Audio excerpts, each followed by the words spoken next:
Alrighty. Well, I think we are all ready to start. Obviously, Solano had to step out last minute. Hopefully, he will return. If not, wishing him the best today to go check on his coworker. But with that, I think we are ready to start session tonight. It's going to be weird not having the original four, but we do have Hatter here on time. So, with that being said, who would like to do tonight's recap as we travel to Erementhia? It's time. Oh. I didn't take notes on the recap, but I will do. I would like to attempt. I will do my best. Okay. You may absolutely. Okay. You can first start feedback for some information. Yes. So we return to the battle in the Hismar outpost, continuing on as we, the party, faced with a formidable barbarian dragon knight by the name of Alcom, and a little bitch by the name of Ashkor fucking off because he clearly didn't want to handle the smoke.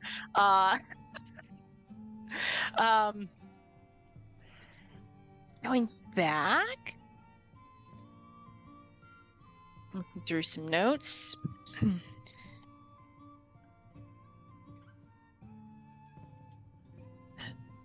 Admittedly, this combat, seemed like it was going to be a bit more of an ass kicker than initially thought. But with the combined efforts of Mizore and Sickle and Russell, we were able to take down Alcom, with some funny stuff happening in between before we started fighting Alcom with the Infernuses and those raptors started to attack some of the Hismar soldiers in this outpost. But that seems to be what happens when you cage an animal for too long and you don't feed them and you starve them and you beat them, and so that didn't go too well for them until the creatures were ordered and had some sense of fear instilled into them from Ashkor before Ashkor fucked off. So during the fight with Alcom and Chirax, we briefly got a taste of Ashkor's power with him casting a level 7 spell of Firestorm behind us, so none of us could escape. There were some concerns with Dixon getting very low on health, and Waverly got knocked out, with several other close calls. But it's safe to say that, the fight did have the right amount of difficulty despite appearing a little bit more formidable than once thought. It helped that we had a lot of allies, attacking and healing with us.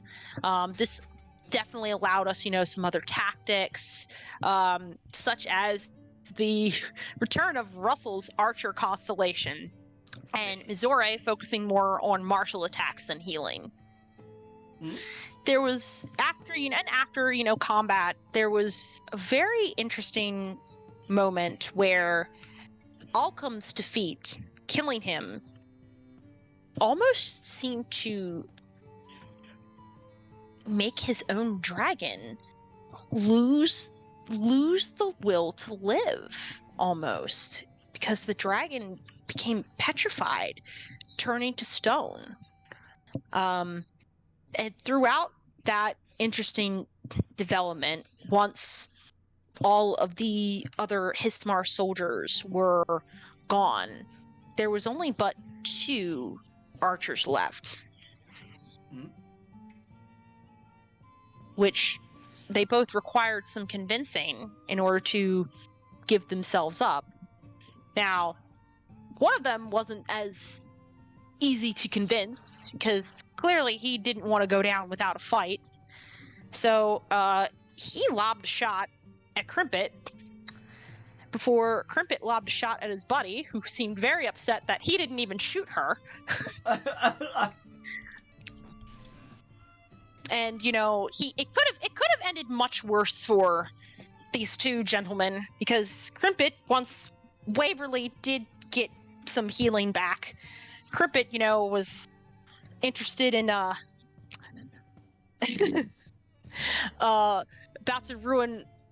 interested in ruining one man's entire career. Thankfully, that didn't happen. And the archers had enough common sense to realize when they had been defeated. After combat, after the archers were apprehended now as prisoners of war, the party gathered around trying to make sense of this petrified dragon. Figuring, what do we do now with it? Some folks, Crimpet, were interested in studying it. Others weren't quite sure what to do with it, and a very specific construct, having no idea what to even think or process how this would even work, decided, oh, maybe it would make a nice mantelpiece, because not like he would understand. Horrifying some members of our party in the process of that admission, like, oh, this would make a nice mantelpiece. Q Sickle clutching their heart, like, oh, what? No, absolutely not. We got a little bit of Crimpet having some emotional distress, coming to the realization, or believing, yes, Sickle tightly holding action. Crimpet coming to the realization that perhaps she was behaving a bit like a very specific person from her nightmares by wanting to study the, I guess you could say, quote-unquote, corpse of this fallen dragon. Mm-hmm.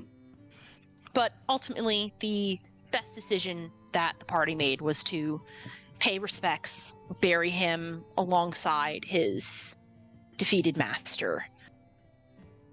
This, along with some fun confessions, you know, heartfelt confessions from Mizore to Sickle. Definitely one of the highlights of this session. Along, you know, with some of the other character bonding and everything. It had everything ending on a much more pleasant note. And soon the party is making their way to Erementhia. Mm-hmm. Now that this combat has been completed at the Hismar outpost, and they have all returned to the camp for getting ready to depart. But now, the only other challenge, I guess, that remains is, what are we gonna call the ship now? Yeah, you guys we'll find out. Don't have a name in for today's it session. We don't. All right, that's a good recap. Go ahead and take an inspiration point, Hatter. Thank you. Yay. For not having notes, having to wing it on the fly sometimes. Just gotta roll with it that way. Sometimes you just gotta roll with it.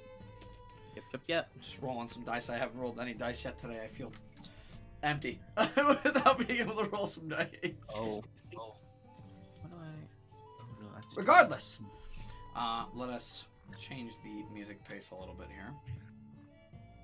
I don't know why this one's in here. This one's not supposed to be in here yet. We'll start with this.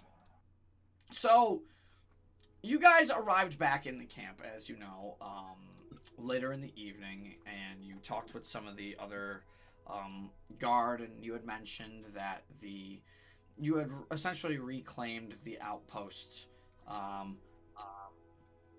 Excuse me. And then it was going to make quite a good defensive position, just in case the armies of Hismar came once again from the northern side of Ghent. From the northern side of Ghent. And informing these soldiers, some of the soldiers started to talk to the other soldiers, saying, hey, you got to move out, get some more people at the outpost, while others were going to remain here and wait behind for the reinforcements, one of whom you might recall was going to be Argyle, the Dragonite who mentioned that he was going to be reinforcements in some way, for them to arrive before they can retake the outpost. But you guys had other things on your mind. You talked to Meliana, you reboarded the airship late at night, and as the day came to a full close and you all board the airship,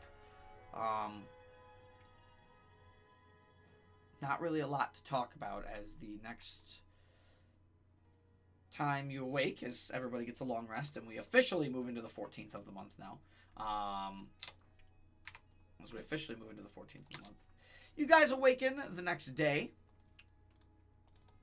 flying into the sky on the airship,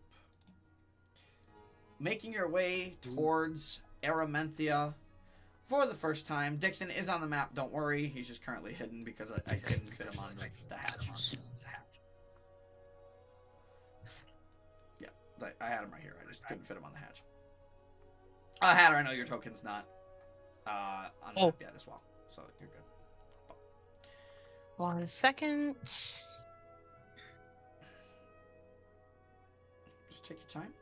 But as you guys slowly start to awaken on the 14th, and you start making your way back to the upper deck, you can already see Meliana returning to the ship's helm as some of the other crew that are with you go back below the deck to get some of their rest, as they seem to be on rotating shifts.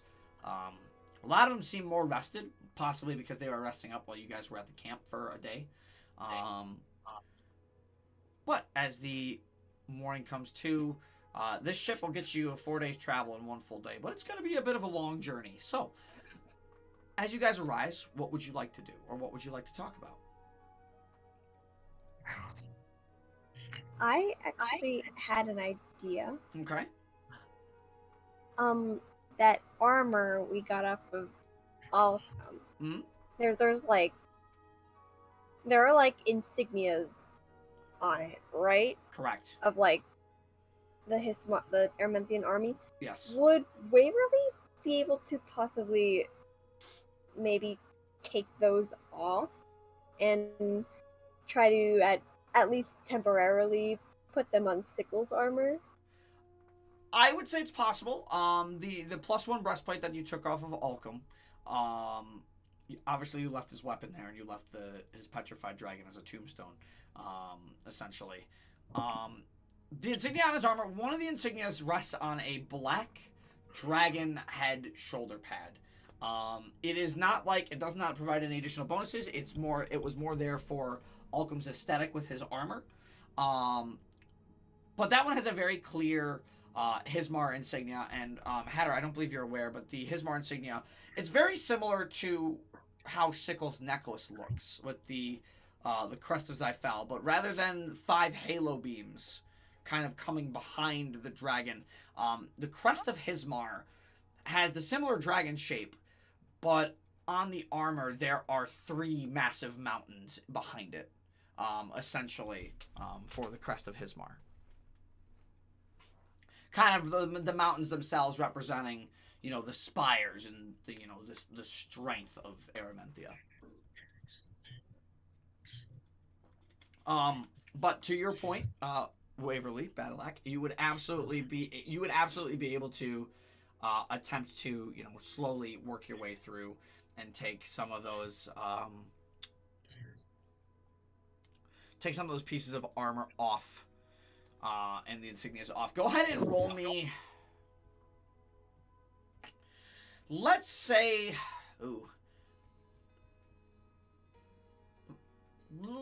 roll me a sleight of hand check, and I'll give you advantage on this. And I obviously add your proficiency with your Tinker's Tools, as well, which is an additional +2 if that's not already included. And see how long it would take you relatively to do some of this. Okay, so sleight of hand plus another proficiency. Yeah, because you add your proficiency with your Tinker's Tools. So Tinker Okay, Skills gives you a then. +2. Yeah. So it would be a plus like total of 5 on the roll. And then plus whatever That's your a sleight of hand is. 26. 26. Very good. Very, very good. Waverly, it would take you, it's almost going to take you no time at all, in general, to just take the insignias off the armor. And it's funny because besides Sickle's necklace, he doesn't really have any insignias. He doesn't have an insignia of being an Empyrean Dragon Knight. He doesn't have an insignia of being any of the Dragon Knights from any of the nations, actually. The only thing that would give him away is obviously him being just naturally born Empyrean, as far as you're aware, and his necklace. Those are the only two things that would give him away from being from Empyrean. But it would take you absolutely no time at all. In fact, it would take you maybe an hour or two at most to get that done as you guys are beginning to make your way toward Erementhia. Child's play. Damn. I mean, it was just armor. Right. Yeah, that's what it'll just be a little safer for us. Honestly fair. Dixon will kind of come up in the morning. He'll sit Uh, down next to Waverly and see Waverly already tinkering away. What are you doing? oh yeah, I guess before I started work, I was like, I would be like, Sickle, can I borrow that armor we got off of Alcom? Oh, yeah, sure, of course. And they very easily hand it over. Yeah, and pulls it out of the bag of holding. Yeah. Here you go. I guess I should ask this first. Are you cool if I try putting some of these symbols on your armor, just so people don't get suspicious of us being from Empyrean, you know? Yeah, sure. I think that's a good idea.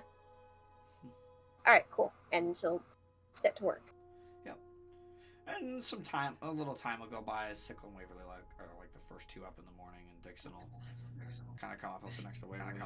Before he ends up sitting down, he'll kind of look at Waverly kind of tinkering away, the armor sitting on the other side of the bench. Busy already. Yep, gotta make sure we're prepared for all of this, because holy shit. That sound like me. How exactly are you preparing? I know that's a weird question. Oh, yeah. You see this as she's she holds up the shoulder pauldron. Yep. With the dragon head and all that. Mm-hmm. So I'm gonna try and put this on Sickle's armor, so people will think he's a Dragonite from Erementhia. You know? Just so we can try and fit in a bit more.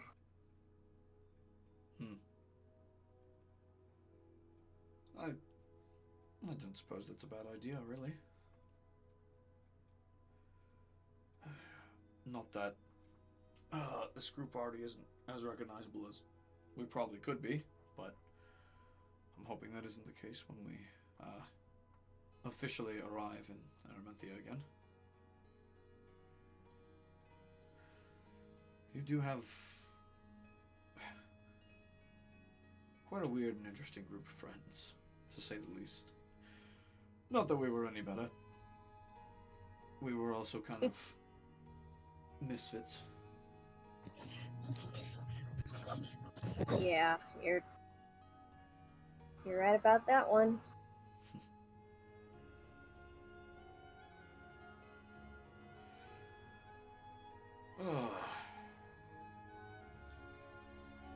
Dixon will kind of sit down. He'll lean back and on the bench that's there. Still crazy to me that we're going back so quickly, but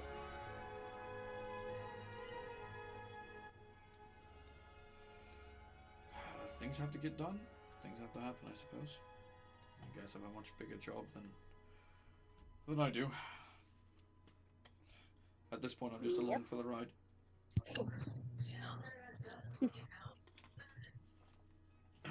Yeah, got things to do, got asses to kick. Just like the good old days. If by the good old days you mean raiding a bunch of tombs and ruins and then getting all the money out of it and then doing stuff with it so we could upgrade our gear so we could go raid more tombs and do things more like that, then yes, that is like the good old days. But that's besides the point.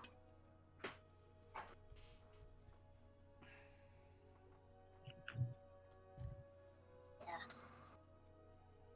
Do you know where the other two are? Just I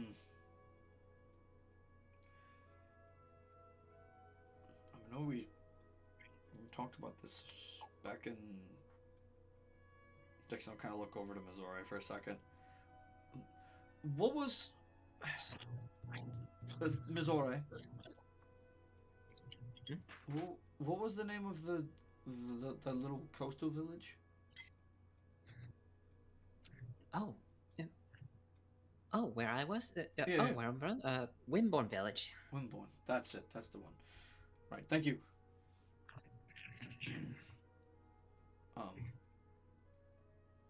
I know when we talked there, Waverly, I mentioned I didn't know where they were, and honestly, I still really don't. If I had to hazard a guess, PJ probably went back home to Ilvana. And honestly, I don't know what Unique would be doing. She was always a wily one. So that's for sure. I just hope they haven't gotten themselves into any trouble. Yeah, I hope we eventually manage to meet up with them. Just want to clear. Excuse me. Just want to clear the air. You know. That's fair. They probably also thought you just left them without a second thought, without saying goodbye, so they might feel bad, but they might not. How pissed do you think they'll be at me? Depends. Admittedly, I was pretty upset when we reconvened in that very strange situation. So, I don't know. Might take them some time. Yeah. Maybe it won't, but who's to say? Maybe. I mean, I think PJ will be fine, but I'm honestly a bit scared to face Unique's wrath. Knowing her wrath would definitely involve some sort of boom. So, yeah, no, now that you think about it, watching her back's probably not a bad idea if we do see her again. God damn it. Although, I wonder what to think about the whole, you know, Dixon will, like, move his finger back and forth between you and him.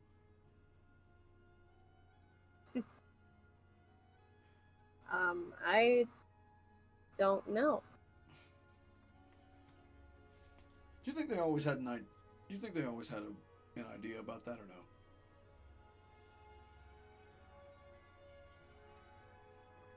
In all the time we worked together?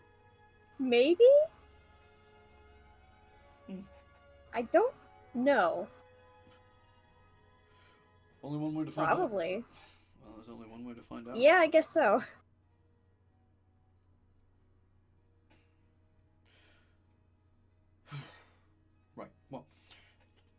I'll leave you to your work. I'm just gonna go look out on the horizon to see when we're coming up on the spires. Although I would imagine that's not going to take much longer. All right then.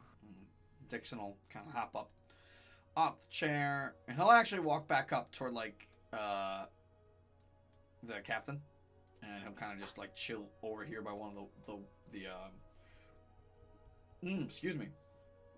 one of the giant fan wheels that are kind of spinning constantly, and he'll look at it for a bit, and then he'll kind of like glance more forward to the horizon.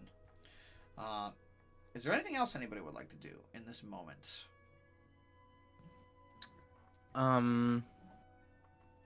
I would like to actually talk to Waverly. It'd probably be around after she finished the armor thingy.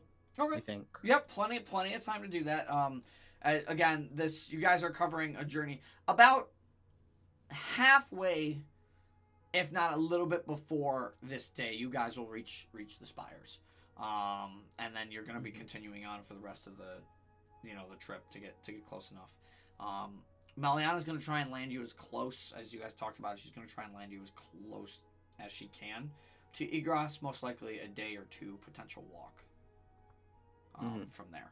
But yeah, you would have some time here as Waverly kind of finishes up the armor. I would say just before noon, around that area. What would you like to talk about?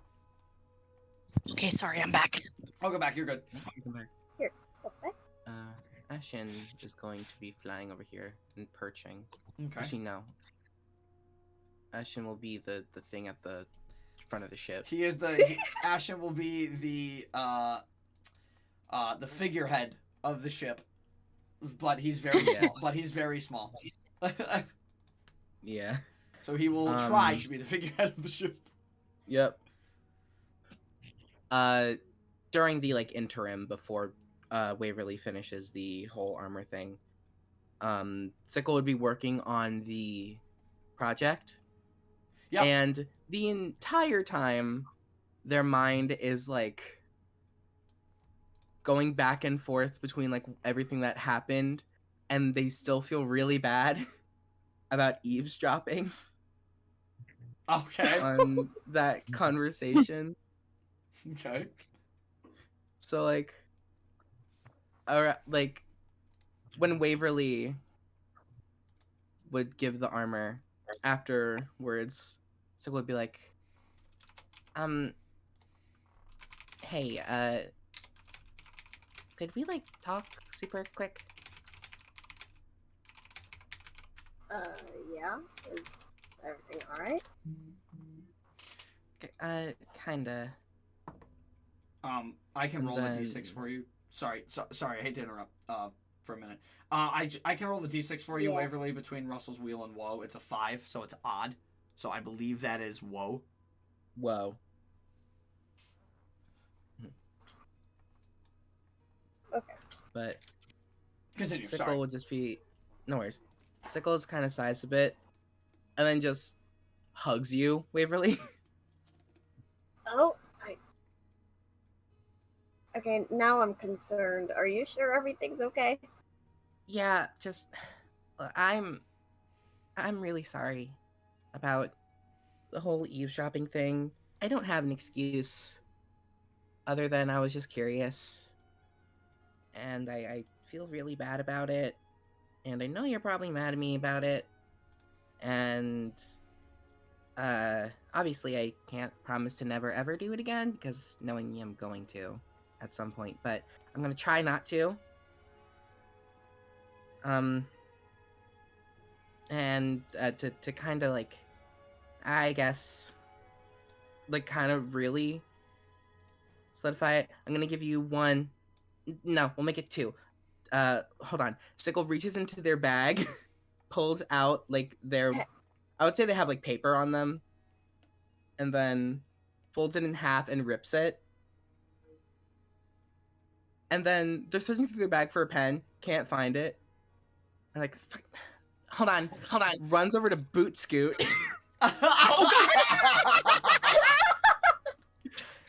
Just like pokes Boot Scoot. Poot Scoot looks up. Could I borrow your pen really quick? Poot Scoot looks down at the pen in this little pouch that he's got, like, on his little hips. He's just like, takes it up, and he looks at it, and he looks back up to Sickle, and then slowly, like, mechanically hands it to him.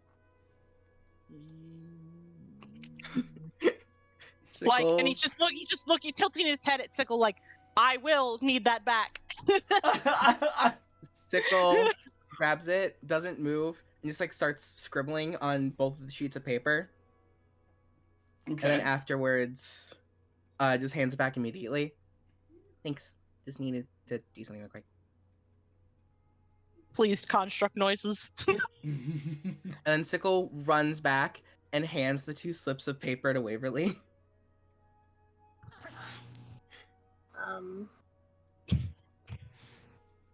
This is a formal written apology. What do they say? I stepped away for a moment, sorry. No worries. You read it, and each one is a punch sickle. It's a punch sickle pass. So you basically just get the punch sickle, and then you cash it in, and you're good.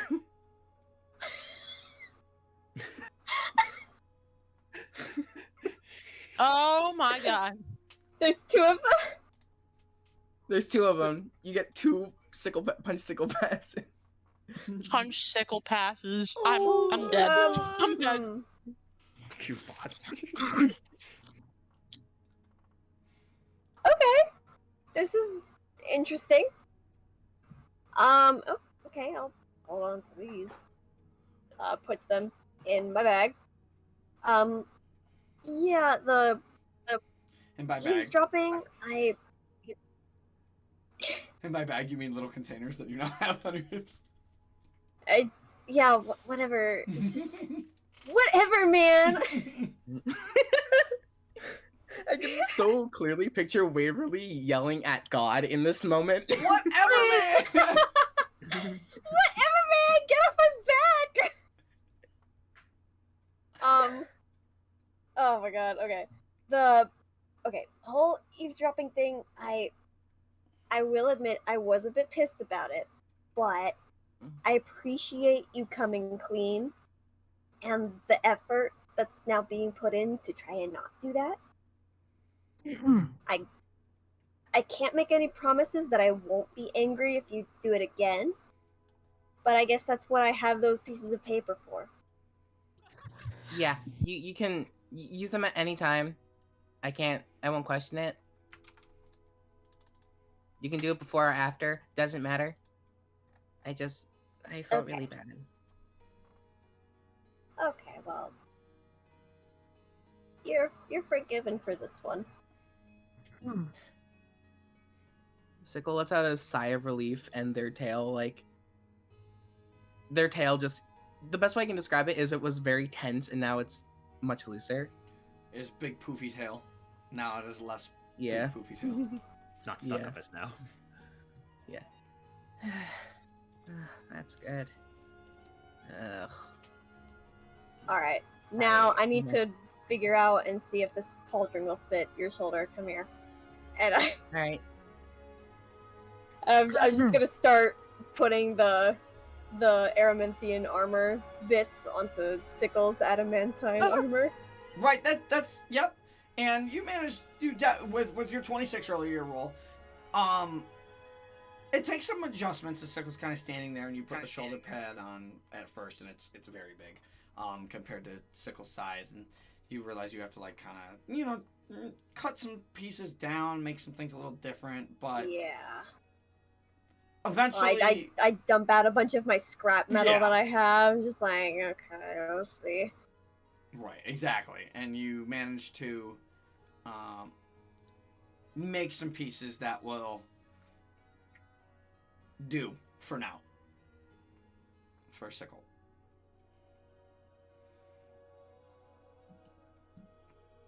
Okay. Waverly puts the final piece on and like takes 5 steps back to look at it like an artist looking at their work. Yeah.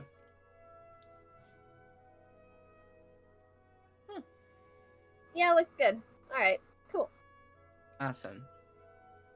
Now you can blend in or whatever. That's a good thing. Yeah, it's better than nothing at least. Yep. All right, cool. Now I gotta clean up all this shit. Looking at all the pieces of scrap metal and her tools scattered everywhere. Mhm. You want a little bit of help with that? No, I got it. I got it. All right. She has a very particular way of sorting things in her own bag. Fair enough. It's organized chaos. As it should be. Felt. Dude. Speaking as a fellow chaos organizer. Yeah. Yep. Real. Yep. So, in this journey, oops, while you guys are flying, Mizore, it's been 3 days since you sent your sending stone message to Yukikaze, your sister. And you feel wherever you keep your sending stone, you feel a soft kind of thrumming coming back through it.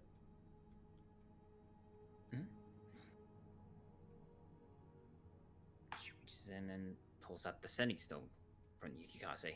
You pull out the sending stone from your sister. You hear, I don't know why you're going all the way to the desert. And Mom's totally gonna kill you. But I won't tell her. Stay safe, sis.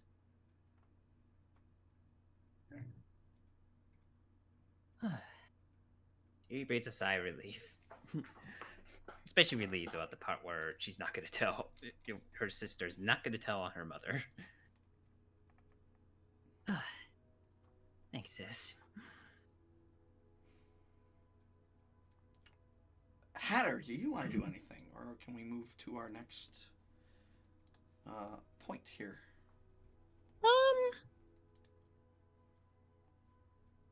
Crimpet's never seen these parts of the skies, obviously. Right.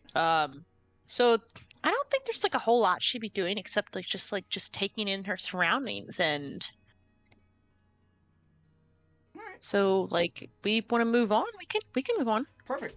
So, as the early morning and the early afternoon comes to a close, Crimpet, you'd be the first to see this at being at the front of the ship.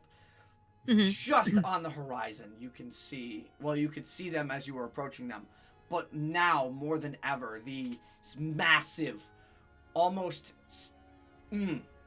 these massive orange mountains, orange-tipped Ooh. mountains appear not very far from your immediate location. And one side of the mountain, you can tell is more covered, like more toward like the bottom middle of some of the mountains facing you currently are hints of greenery, but the hints of greenery are here and there. There seems to be this natural flow of elements that are turning all that greenery into desert as you get closer and closer to the mountains. The top of the mountains are more sandy, rock covered, more mountainous canyon-like desert.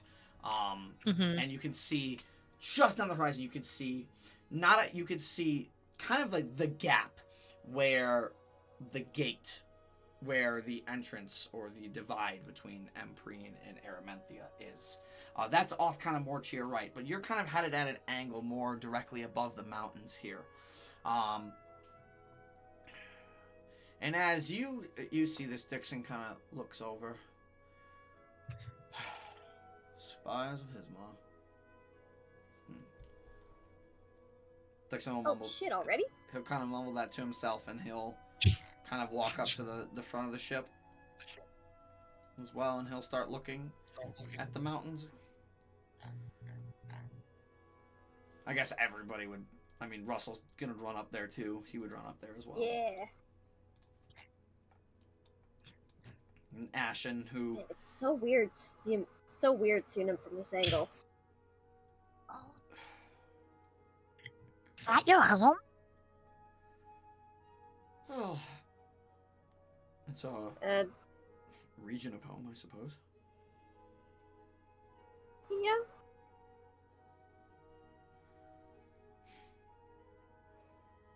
Kind of reminds me of Tunkerton. The Orange Mountains at least.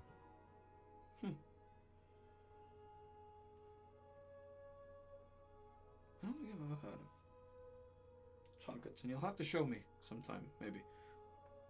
But If we ever get back to the Feywilds. At least the Feywilds I'm from. ooh, Oh. Hmm. With such disappointment.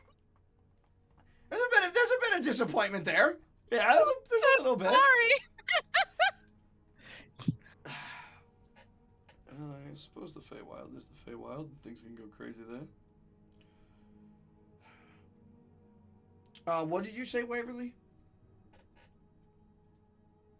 It's interesting seeing the mountains from this side, you said?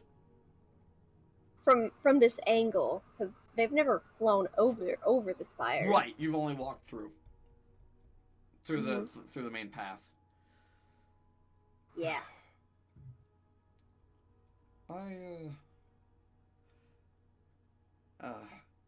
I guess Russell would kind of pipe up. I guess he had, I suppose, a different perspective on things.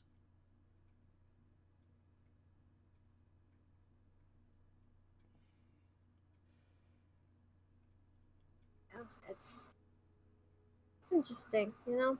I've been getting a lot of new perspectives on a ton of stuff recently. Well, one perspective that hasn't changed is that the Trmyx are still assholes and need to be put in their place. True.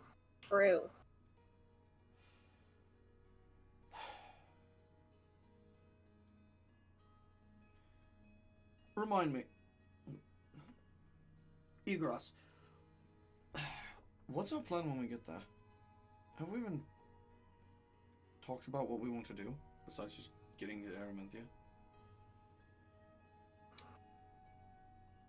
I don't know, probably ask around, see if, hey, did you see a big ass airship fly over a few days ago? And if they did, great. They can point us in the right direction. If not, If not, then I don't know, probably move on to Port Pelos.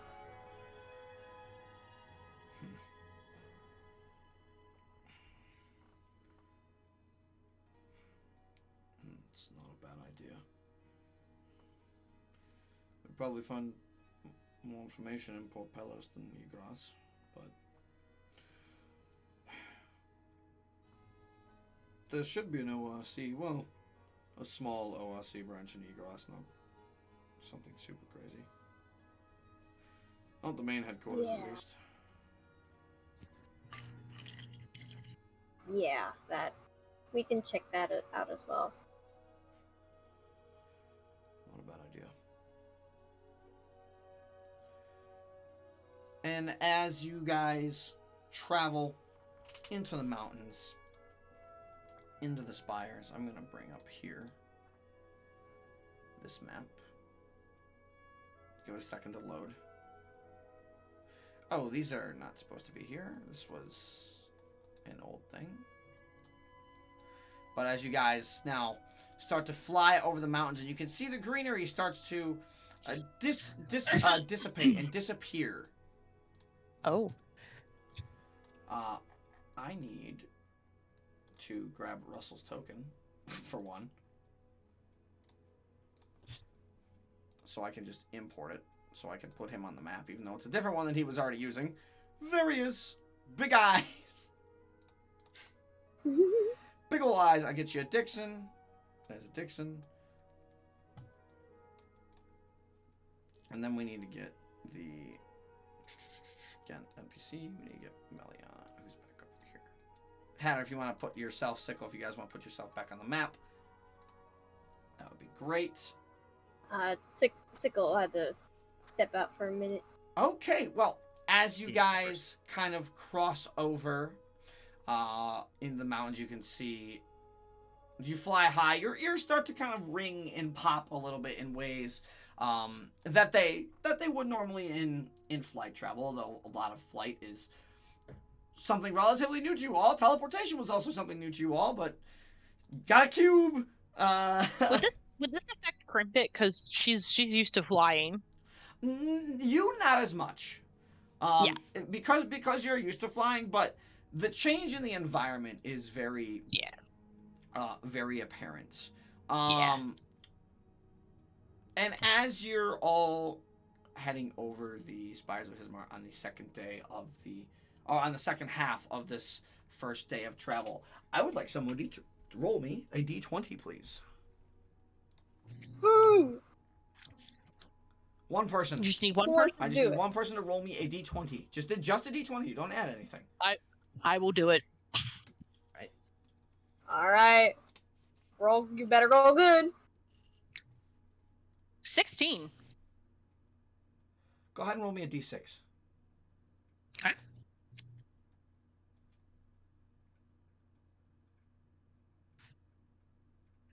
A 6. A 6. Okay. Oh no. Okay.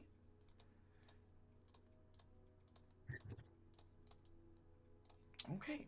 So, as you guys are flying over and you finally cross the greenery into the more orangish portion of the Spires of Hismar, you now can consider yourselves fully into Erementhia at this point.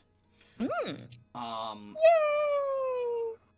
And you all, as you all are kind of talking, and you can see at the top of the mountain, as you look down and over the ledge, you see a vast landscape of sand dune. Massive. As far as the eye can see, from horizon to horizon. Not from behind you, but in front of you. From your full line of vision, all you see is the horizon of just desert. And the weather up here seems relatively stable. It's not too hot, nor is it too cold at this point. But you would imagine that's going to change as you kind of move through, and as Meliana, as you guys approach closer and closer to Egros.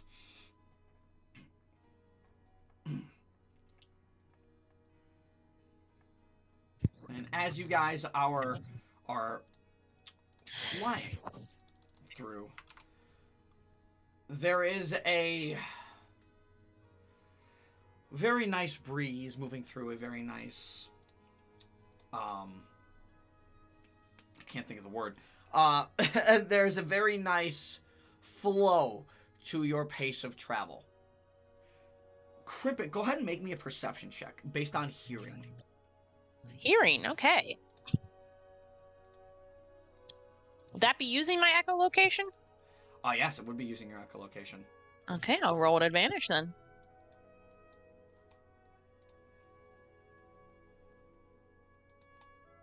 $19. 19. As you guys are flying over these mountains, there is and it takes some time, but there is a faint droning hum that you definitely pick up on, Crimpet. I would like everybody else to roll me a perception check, based on hearing. Oh lord. Oh lord.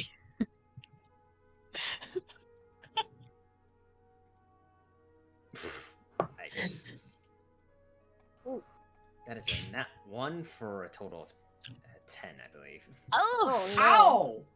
Owie, owie, Mizore! ouch. Okay, perception. God damn, Russell. Perception 10 10? Okay. total. Okay. Perception. Dirty 20 for Waverly. And a 26 for Russell. Wait, no, Okay. 27. Okay. So, Russell, what would you roll, Sickle? I got a Okay. crisp 10. A 10. Got it. Okay, so Crisp 10. I Waverly, get it right. It's a crisp. Russell, and Crimpet, you hear a faint droning sound. And as you kind of like pass over the mountains, I don't like how this music just changed. that droning sound starts to pick up. Now, Crimpet, because you have advantage on hearing, oh, Dixon has to roll as well. I forgot to roll Dixon. Dixon's perception. Yeah. Dirty 20. Not bad. So Dixon hears it too, and Dixon kind of stops. He kind of looks. He looks was back. that? He kind of looks back. You hear that too? Yeah. I think I'll just double check, make sure it's not coming from the ship. Probably a good idea. I'll go. I'll go with you. I'll go with you. And Waverly, you can Yeah. move where you want to move, and Dixon will move. He'll follow. He'll follow Yeah, I after think- you. We're gonna go check the ship. Yeah. There's a weird sound. Something the matter? I don't know, I guess Eh. press my ear up against this center thingy. Well, then you gotta go below deck. But if you want to press up against that, before we get to that, as you guys move to there, Crimpet, the droning is getting louder and louder, and you start to hear a pattern.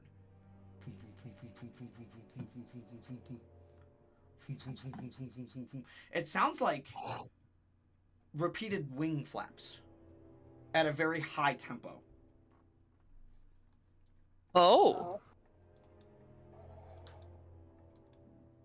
So it does not sound like it's anything mechanical then. No, to you, it does not sound like it's anything mechanical at all. Are Waverly and Dixon hearing something different? They would. What did you roll? What was your total? My total was a dirty 20. No. Crimpet's total. Sorry, Mine was 19. Oh, sorry. yours was 19. Dixon also rolled a dirty 20, so yours was a 19 with advantage. Waverly, as you and Dixon kind of run down, you also kind of recognize. You also would hear the pattern. And Dixon's And I gonna. recognize it as wings flapping. Yes, you and Dixon both would, and Dixon's gonna look over to you. Oh fuck. Fuck. Ah, fuck. I so- don't like the sound. back out onto the deck. And now she's gonna look over the edge. And as Dixon's gonna, as you walk over to the edge, Waverly, Dixon's gonna look to you, and he's gonna go, "Hey, Waverly, remember that one ruin we saw more toward the North Spire that we investigated? Uh-huh. And What about it? and how there was that very, very similar droning sound?"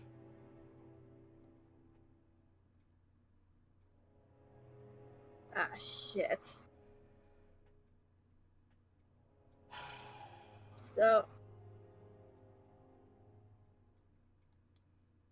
So do we see anything? Well, as you're gonna look over the edge, you're gonna see flying below you, under the ship at the moment.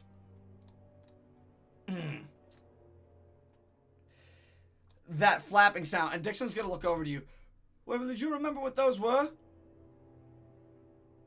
And you're gonna see them, Waverly, as flying below the ship and looking like they're coming up is, well,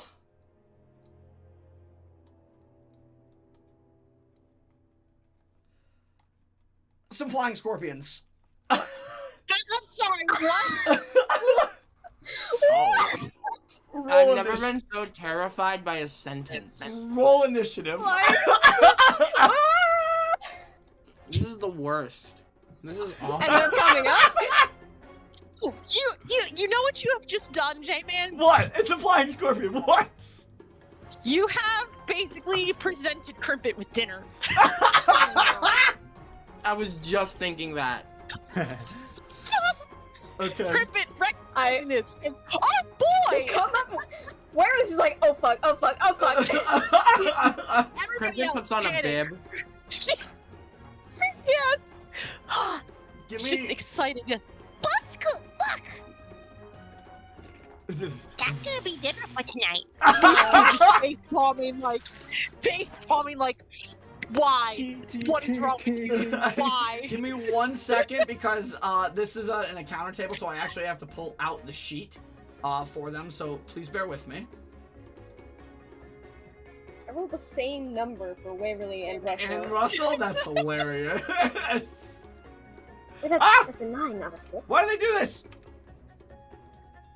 I hate when I have to open it with. There we go. Flying scorpion. It's a flying scorpion. What the fuck? Yep. This is the lowest initiative I've rolled in a while. Oh, is it? oh. Yeah. Waverly shit initiative is back, baby. Let's go! I gotta make a. Let's I gotta go. make a copy. And of these. all is right with the world again. I gotta make a And copy. all is And right. nothing of loss has. And nothing was lost. Value And has nothing been important. lost. Nothing important Oh, was and lost. nothing Nothing of value value was was lost. lost. Nothing- That's real shit initiative. Damn. I haven't. I gotta roll all of them. I gotta add you guys to the grimoire. Bear with me. Sickle, add the grimoire. So, y'all got your range attacks ready? Damn right. I got a bow. I got several bows. I'm gonna roll their initiative. Okay. All right. They're all gonna move at the same time.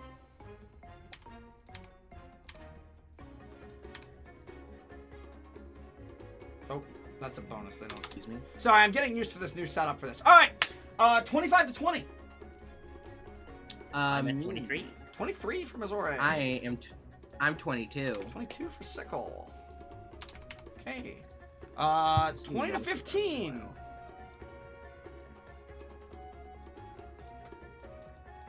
Nope. 15 to 10. Russell has a 10. Russell has a 10. Oh no. What do you mean? Oh no. Because that means Waverly's real bad. Hatter, how would you roll? I got a 6. Oh no, Waverly. Waverly got a 9. Oh Jesus. Okay, all right. We're so fat. We're Oh, so we're back. so back. We're so back, baby. We're so back. Give me 1 other second here. Are we gonna hear it? Is it gonna happen? No, it's far. It's going away now. Never mind. Gotta make this a little bit. I can hear the ice cream truck. I thought it was. Oh gonna no, drive is by it my is it house. coming by again? Here comes the by ice every cream day. man. The ice cream truck drives by my house every day, and I never get ice cream because I make it better. You know what? I respect it. That's valid. Yeah. Y'all haven't had my right worth ice cream. It is so good.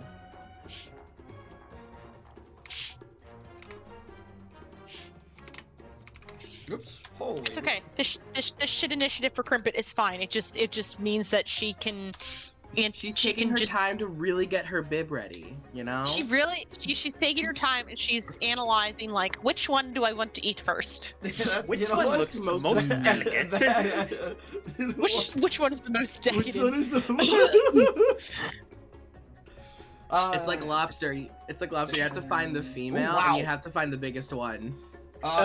Dixon first. They do kind of look like crustaceans now I look at it. I kind of want like Crimpet to go flying at them and them just be like, ah! Like, what is Do that? it. What is It'd that? be so funny. Alrighty. So at the top of initiative is Dixon, actually. Now Woo! they are currently I Oh! wrote natural 19, so 24 for Dixon. Damn. So as Waverly says, oh shit, oh fuck, oh shit, oh fuck. Dixon's gonna run over to the edge by Waverly. Hold on, I gotta. Alright, make sure you guys are gridlocked. Yeah, I made sure. Like Waverly, you would be right there. Yeah, sorry, because the grid doesn't appear on the airship unless I turn it into a map. Which I can't. Oh wait, can I? Oh crap! I didn't want to duplicate it. I wanted to layer map. There we go. Oh! Aha. It was a prop. I had it as a mount, so it goes over the grid usually. So as Dixon's gonna run over, Dixon's gonna do 5 feet as movement. He's gonna look over. Flying scorpion. Right. I remember the nest of them. Okay. Hopefully the other thing doesn't show up. What? Just keep an eye out and keep your ears covered. Great. And Dixon Okay. is going to run to the other side of the ship. Oop. I don't know if he could get 25 feet there. 20. Oh, yeah, I can. Cool. We're good there. All right, that's going to bring us to Mizore's turn. See. Alright, so seeing that. So seeing these. Whatever these little buggers are. Let me see.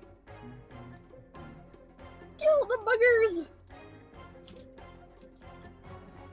She's gonna actually like try to move a little closer, and then she's gonna pop up.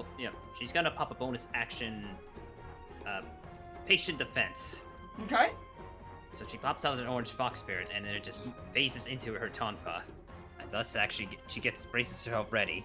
Just just not sure what to expect with these little flyer guys. That's fair enough.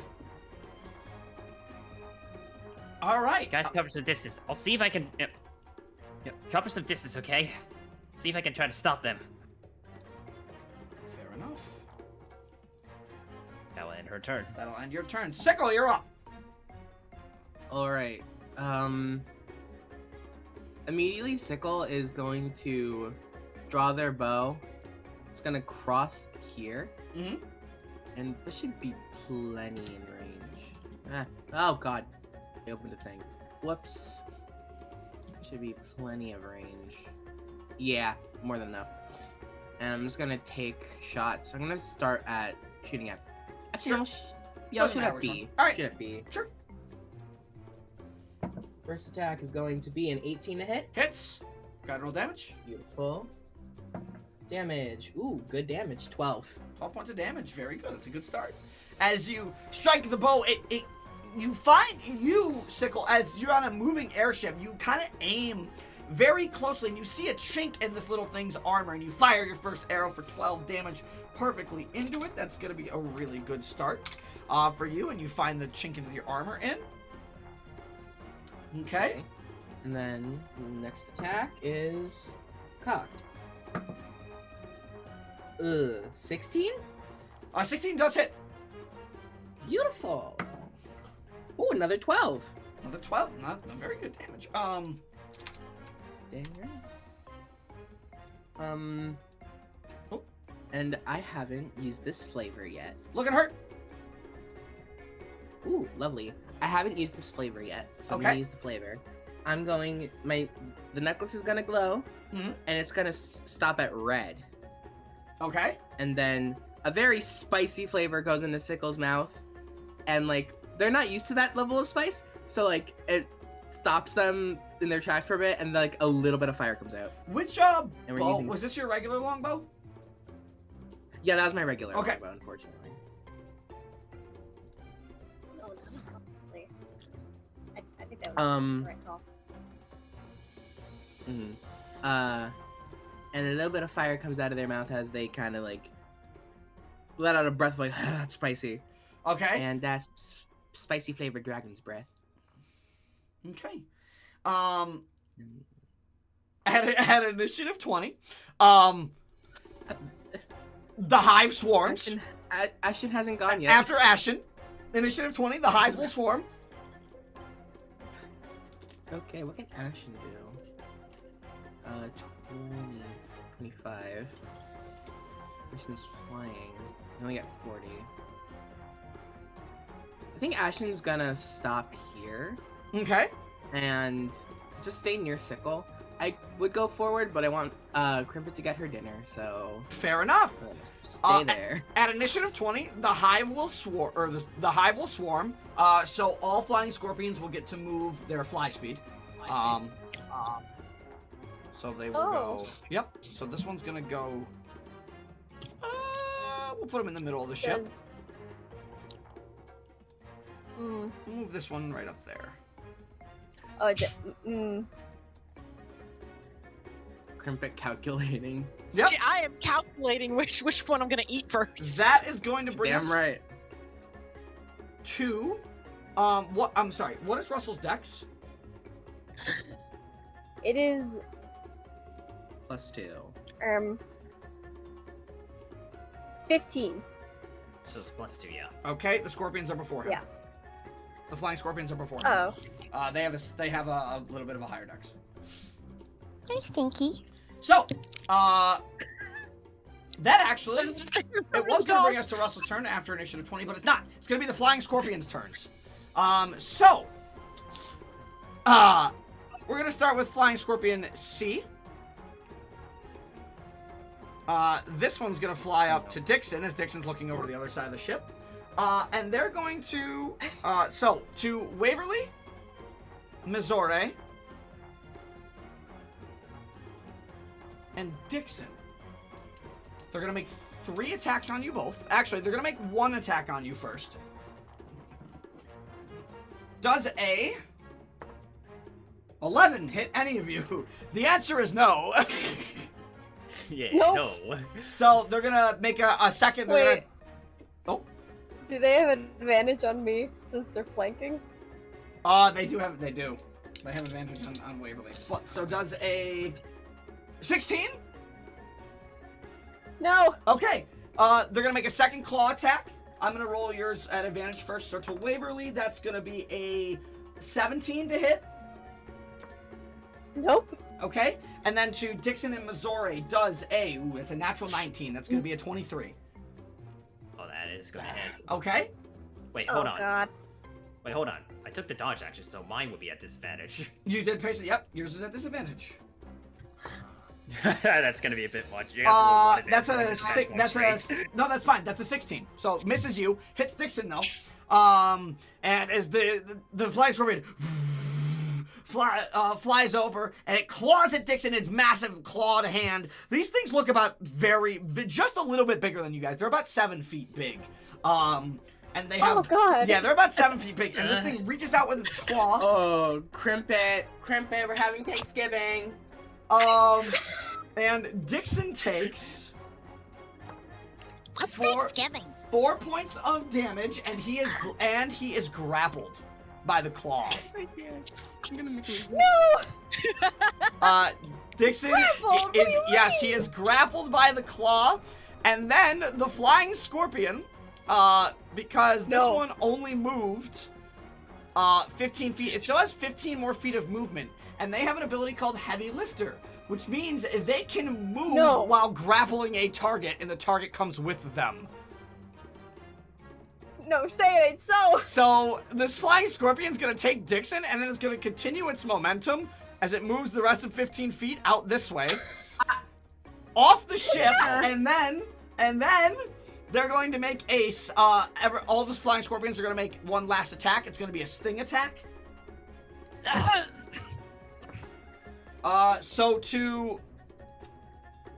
That's going to be that's 18 to hit Dixon, which I believe hits.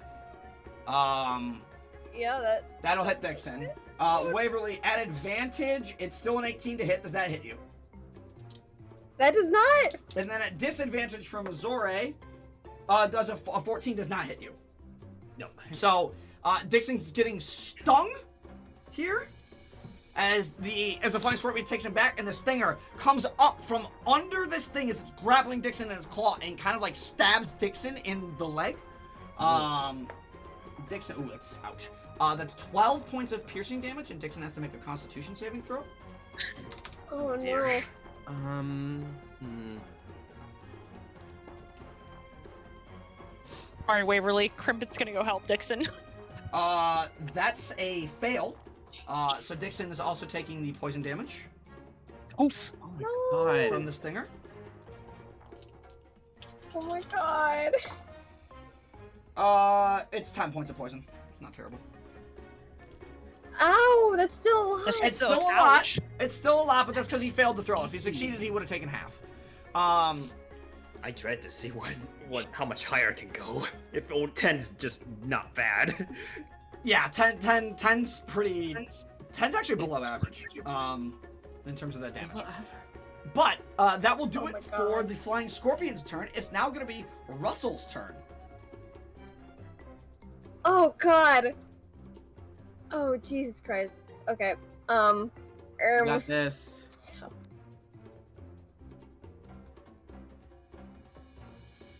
What would Russell like to do? Ooh. It's a fun little encounter. It's not meant to be a tough encounter. It's a fun little one. Yeah. Fine. So I mean, you already have one of them. the half thing dead. about right, well, the thing about Russell's sheet is that he doesn't. I'm so sorry, Russ. I'm so sorry, Soleno. He doesn't have which spells he has prepared marked.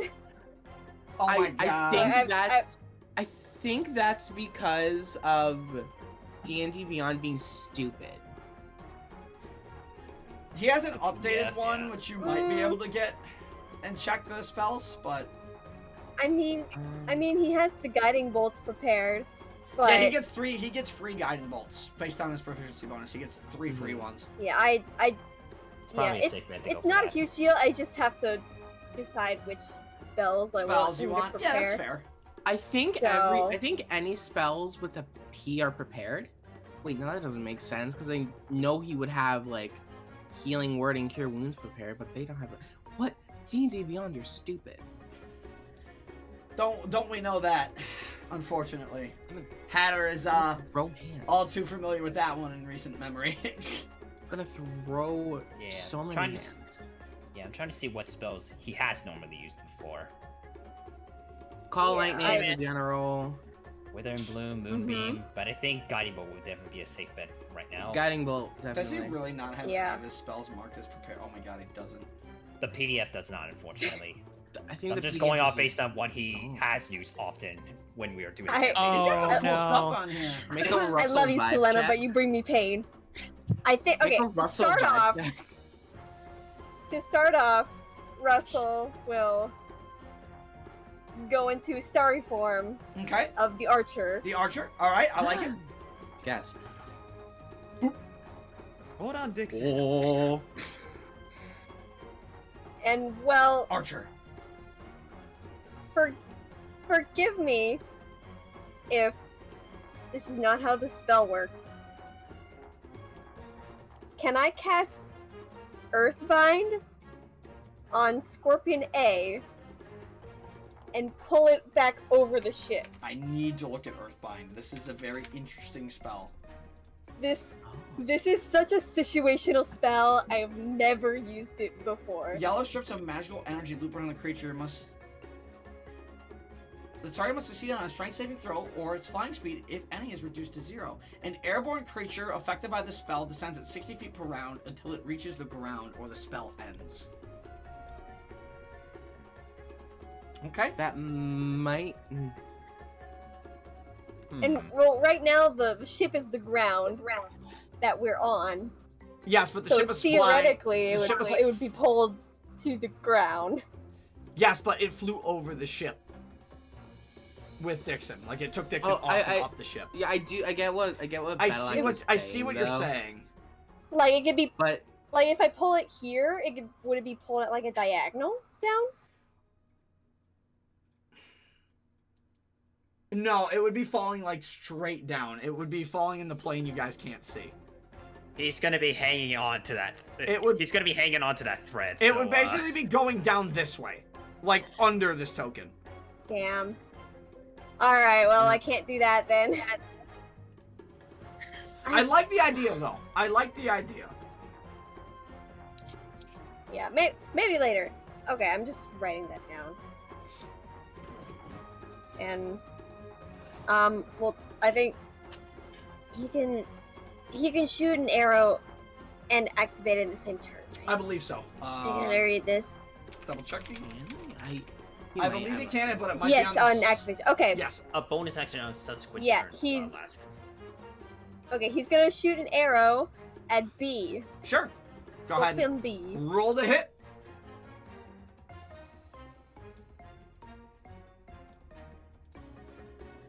It's like I did this to myself. I decided to play this character.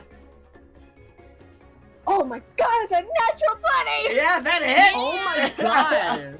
So how much is the arrow? Also, it's a D8. D8 A single plus one. 1d8 Does it- plus 5. It gets his wisdom modifier, so that's gonna be 12 plus 5, 17. 12 plus 5 is gonna be 17 damage. That thing is not looking very good. As it just gets struck with this radiant celestial arrow coming from the side of it. The arrow sticks through this thing, like goes all the way through it. You can see little spouts of like poisonous blood spray into the air. That thing's not gonna last much longer.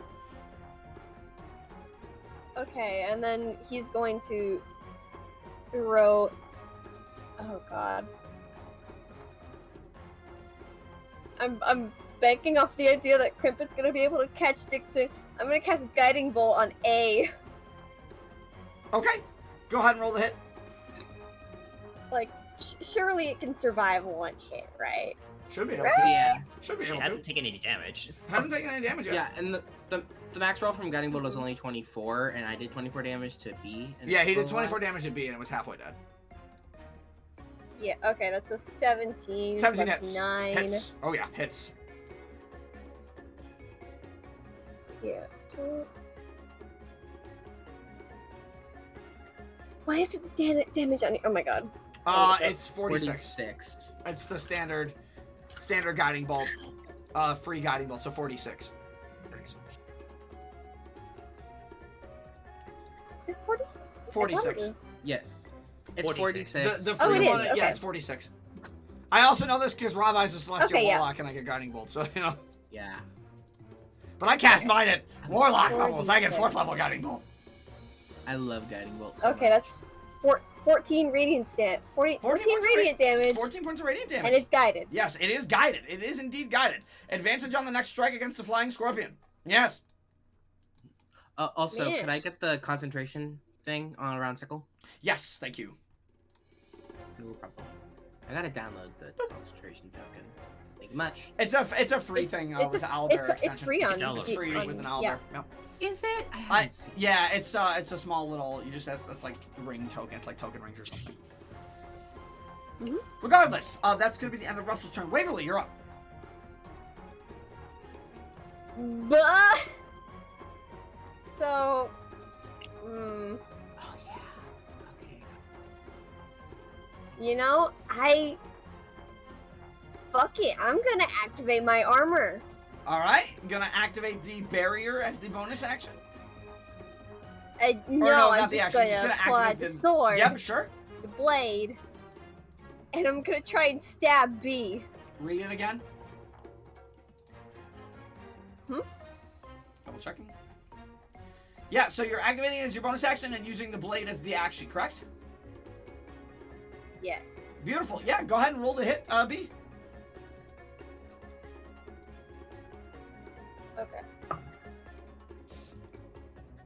That's a 22. Yeah, it hits. And I gotta roll this fucking measly peasly 1d8. 3 for 8 damage. That's enough. Alright. Yay. We in this bitch. That's enough. As you cut the stinger off this one scorpion, the poison sprays onto the deck. It like flips over and dies onto the deck. I like double tap it, just stab Ah! it again. It's just ugly bugs. Oh, fuck, Dixon!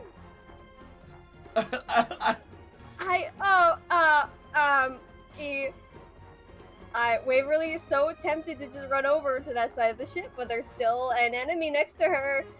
Life is pain. Alright, that'll be my turn. All right, Crimpet and Bootscoot, you're up. Okay, so, would it be an action to hand Bootscoot my crossbow? No, I'll say it's an object interaction. Okay, so Crimpet is going to gesture for Bootscoot to come near her. Okay, because Bootscoot can move on their own. That's not a problem. Yeah. So I'll have him move to her after I have Crimpet to her. Well, no, I'm gonna have him move towards her first, actually. Okay. Okay. She's gonna hand him her crossbow, Yep. and then she's gonna point for him to move wherever he thinks he can get to, Okay. and she's gonna whisper to him, "I'm gonna get myself dinner tonight." Bootscoot's just gonna like sweetie.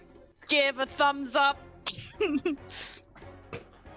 And I love it. Crimpet's coming to go fly at this one. I have a question. Yeah. Crimpet is just like looking delighted as she's coming this thing's way, mouth open, salivating. Would I be able to roll an intimidation check? You know what? Sure. Please, for You the know love of what? God, Sure. I beg you. That'd be a 16? 16 versus... Oh, okay. All right. So as you're coming and flying at this thing, the scorpion looks over to you and it's like trying to it's got Dixon in its left claw and it's trying to as you're moving at it, it's trying to swat you away with its other claw. It sees you coming at it. No.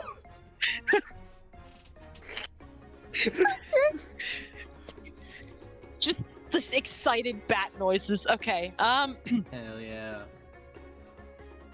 How is this thing looking? Is it bloodied? A is not bloody. 14. It took Okay. 14. It is also Alright, so grappling Dixon. Okay. So I have an extra attack, but I'm gonna try something. I would like to take a nibble out of it. Okay, you get to make this an advantage because it's guided. So Crimpet's Okay. gonna use their bite. I'm gonna bite him. Something that A the 12? Nyctivore 12 misses, unfortunately. At advantage? Okay. Oh, that was an advantage, yeah. That misses, unfortunately. Oh no. Okay. That's fine. My dual Thunderstrike pistols, it says range 40, disadvantage at 120 feet. Would it be Correct. disadvantaged if I shot it at point blank range? It would be if an enemy's within 5 feet of you with a ranged weapon. Yes, normally it would be, unless you have crossbow expert, the gunner feat, something similar that wouldn't impose disadvantage at a 5-foot range. You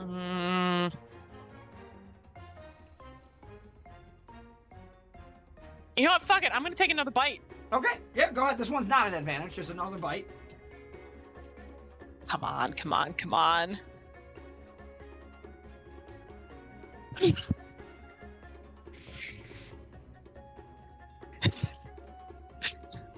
Nope. That's not hitting. Okay. Do I have any bonus? Do I have a bonus action? Your bonus action would be to command Bootscoot. So technically, yes, you have. Oh yeah, that's right. All right. Bootscoot can move about 40 feet. Yes, but Bootscoot just moved 10. But Bootscoot, is you command Bootscoot to do an action, because Bootscoot can move and do stuff on their own, otherwise they take dodge. Yeah. So 45, 10, 15, 20. I'm gonna have Bootscoot shoot the crossbow at this thing. Sure, easily enough. Do you just want me to roll like Crimpet's rolling it, or do you just want me to do Force Empowered Rend? It would be Bootscoot rolling this. Oh. So it's gonna be Bootscoot's dexterity. Bootscoot's not proficient with crossbows. Nope. So it's just gonna be adding your dexterity to this roll, not counting the proficiency bonus. So whatever Bootscoot's dex is, add that, but not the proficiency. How dexterous is Just this construct? D20 plus dex. D20 Okay. plus your dex. All right. So roll the dex, and I add my dex to it, or just No. his own dex? Roll a D20 and add Bootscoot's dex to the roll. Okay.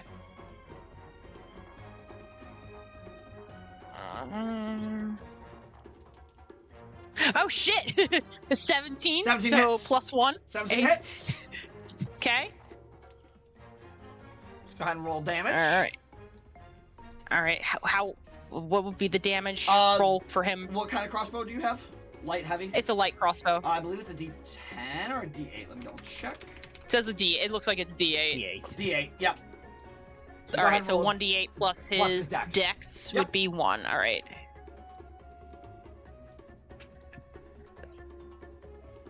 That'd be 2 damage. 2 damage. Okay, damage is still damage. Only grazes him. Yeah, only grazes it, but it does hit. Bootscoot is trying. Bootscoot is trying, but Bootscoot hit. That does, however, bring us back to the top of initiative, and Dixon's gonna look over to Crimpet. Look, I think it's more important to get me out of this thing's claws. And Dixon's gonna attempt to stab it. He's grappled, but he's only grappled. He's not restrained. But if I get a meal out of it in the process, it's a bonus. Well, get me out of here first! Flying. Dixon's gonna roll. That's gonna be. He's gonna take a short sword strike as he pulls out his short sword with his free hand from his sheath, stabs it into this thing's claw for a 15 to hit, which just hits. That's its AC. Cool. Ooh, that's. Oh boy, that's gonna be 9 plus 1, 2, 3, 4, 4d6, 9. Oh Jesus Christ. 9. Oh no. 15. Yeah, 9. 15, 18, 22, No. 26 points of damage. It is still alive. It is barely hanging on Oh my as God. Dixon stabs into it. It is barely hanging on. And Dixon kind of sees that, and and Dixon looks over to Crimpet. Are you gonna catch me after I do this or no? Why do you think I'm here?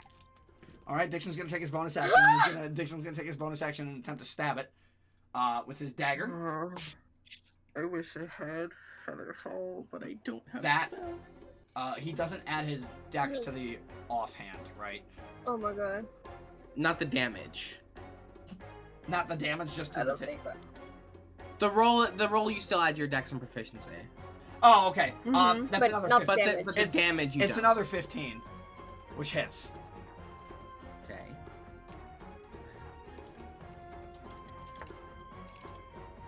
That's exactly what Dixon needed. He needed a 3 on the D4. I kind of wish Crimpet Oh my said, Are you God. going to catch me? If you hold on to my dinner, I will. Well, as Dixon short sword stabs this thing, puts his short sword back, pulls out the dagger from the same hip, stabs this thing in the middle of the forehead. It's dead. Dixon is now falling. Can I use my reaction to try to catch you him? can go ahead and roll me. Ooh. Acrobatics or athletics? I would say yes. Which one? Your Acrobatics? choice. Yes. It's your choice. I have better acrobatics, please. 15? 15's gonna be enough. You catch Dixon. Yes! Yes! Just Oh my grabbing God. him with my little feet, like So just Dixon is now flapping rapidly. attached to Crimpet. Crimpet like kind of leans down. Now Dixon's like upside down, being held with one leg. I fucking hate those things. It's all you're gonna hear Dixon Waverly- say. Waverly doesn't even.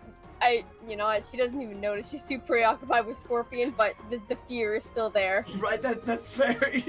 The ship is like slowly still moving as well at this point because the Scorpions are like keeping pace. Or Meliana, I would say, actually kind of slows down the ship because realizing Turk's gonna go. Make sure to get my dinner. Fine.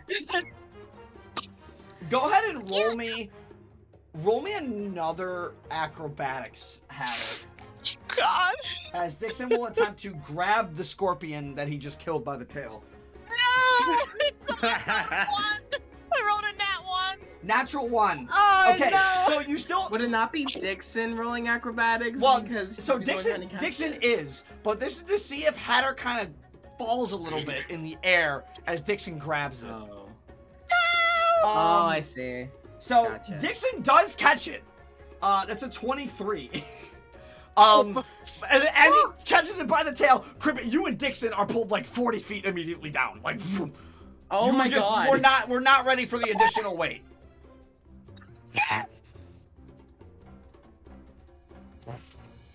Now, I will say, even though you're pulled 40 feet down, you are pretty close to this. Dixon was kind of pulled up and away. So you are just under, like, this wing. You might be able to Okay. get there with half movement. Oh, yeah. Right. That's going to bring us to Mizore. Zoe just like utterly creeped out by these bugs. She's just gonna immediately just like try to jump over and try to crush it from the back. Sure.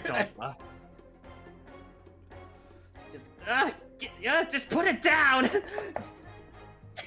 This will be at advantage. All right. I just missed it. Both of them were nat 6, so that's a 14. Yeah, they That both misses. missed, unfortunately. Oh no. This next one will hit at a 22. Yeah, it hits. Thank goodness my nat 1 didn't count. Is this just a bonus offhand? This is 1? Tonfa. Yep, those are my Tonfa attacks. That's 11 damage for this one. Okay. And let's see. Bonus action, flurry of blows. Okay, good. Just Go for wants two it more outta here. strikes. Yeah, go ahead. Please. Let's see. I'm gonna roll for both to hit, actually. Okay, the other one. Okay, one of them will be a natural. Sorry, one of them will be a 25. The other one's above 25. Yeah, they both hit. I'm gonna roll damage for both, and then that is a total of 22 damage from both armor. All right. Both armor strikes. It's not looking very good. It's looking pretty beat up as you start just wailing on this damn scorpion. Boom, boom, boom, boom, boom. The poison blood just spraying off in different directions. You don't take anything in return, but you like little spritz of green and red blood just keep like spritzing in the air. That's gonna do it for your turn. And that'll be her turn. All right, Sickle, it's gonna come to your turn. At the start of your turn, do me a favor, make me a perception check, based on hearing. Sure. Based on hearing.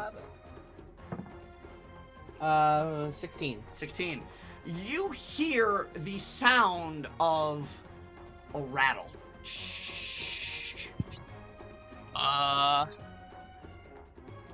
Oh!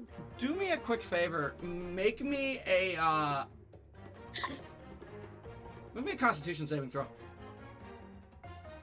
Oh god. Okay.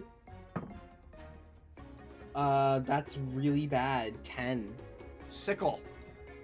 As you hear this rattle, you are shocked with fear momentarily. You are stunned.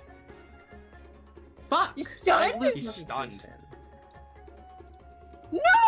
And Oh no. as Sickle is stunned, he turns around and now flying into this combat, seeing the hecticness of the air and some of these flying scorpions, their natural predators, the rattle drakes, have come to feast. I'm sorry, Shit. the fucking what? Rattle Drake. It's a snake dragon. It's a snake dragon. It's a snake dragon. Australia fucking sucks. Welcome to Erementhia. You couldn't Mom, just pick me let up, I'm Crimpet scared. have her dinner. You just had to try to have something taken away from her. Welcome to Erementhia. Hatter. Where the creatures Switch are again for weird. like a 6. Welcome to Erementhia where the creatures are weird. You are stunned, Sickle, but Ashen is not. Mm-hmm. I lose concentration, by the not way, because with I'm stun. stunned. No, I don't believe so. Do you? Stunned is incapacitated, so I lose concentration, I think. Yeah. Oh wow. You know what? Yeah, he's right. I think Crimpet's gonna have a taste for some snake. Ooh. Right, but Ashen God, does get a turn. I'm so mad. I'm so mad. Oh. Not because I'm stunned, but because I had a funny thing I was gonna do on my turn. Oh no. I can't do it now. I was gonna have Sickle ask Crimpet how crispy they wanted. She wanted her food. Yeah, because And I was gonna Sickle find a can't- You know, extra crispy. Sickle can't actually speak right now. Oh, actually, as that rattle happens, actually, no, I also need Ashen to make me. Ooh. Oh. Ashen roll perception? No. Oh no. Ashen. That rattle. Well, yes. Have actually, Bootscoot, Russell, and Ashen roll me a perception check because this will determine if you hear the rattling or not. Oh no, Russell's gonna hear it no matter Whoa. what. This might be really good because I got a nat 1 perception For Ashen, for Ashen. Okay. Nat 1 perception. I roll don't me think he hears a it. Constitution saving throw for Ashen. That'll be an 8 Okay, for so- Boot Scoot. Bootscoot, roll me a Um, Constitution saving throw. 18 Oh, no. concentration. Not concentration, con save. Constitution, Ashen's fine. That'll be a 15 for Boot Scoot. Russell, 15 is fine, not stunned. Russell rolled a 2, Okay. but roll- it's a 13. but it's a 13. That's a fail. He's stunned. Oh. No, I meant for the perception. I'm sorry. Oh. I'm sorry. Okay, hang on. Hold Okay, on. Russell rolled 11. He's still stunned. Oh no. Okay. That's a fail. All right. Okay. And that's This actually freaking sucks. yep, and that's actually gonna bring us to the Rattle Drake's turn after that. So B, having already technically used its rattle, can only move this turn. And it will fly. Does Ashen not get a turn? Oh, I'm sorry. Yes, Ashen gets a turn. Yes, sorry, I totally forgot. How to say? I Girly pop. sorry. A lot of things to keep track of Hmm. in my brain and on my sheet. Okay, I know I rolled the nat 1 perception. Does Ashen see the rattle drakes?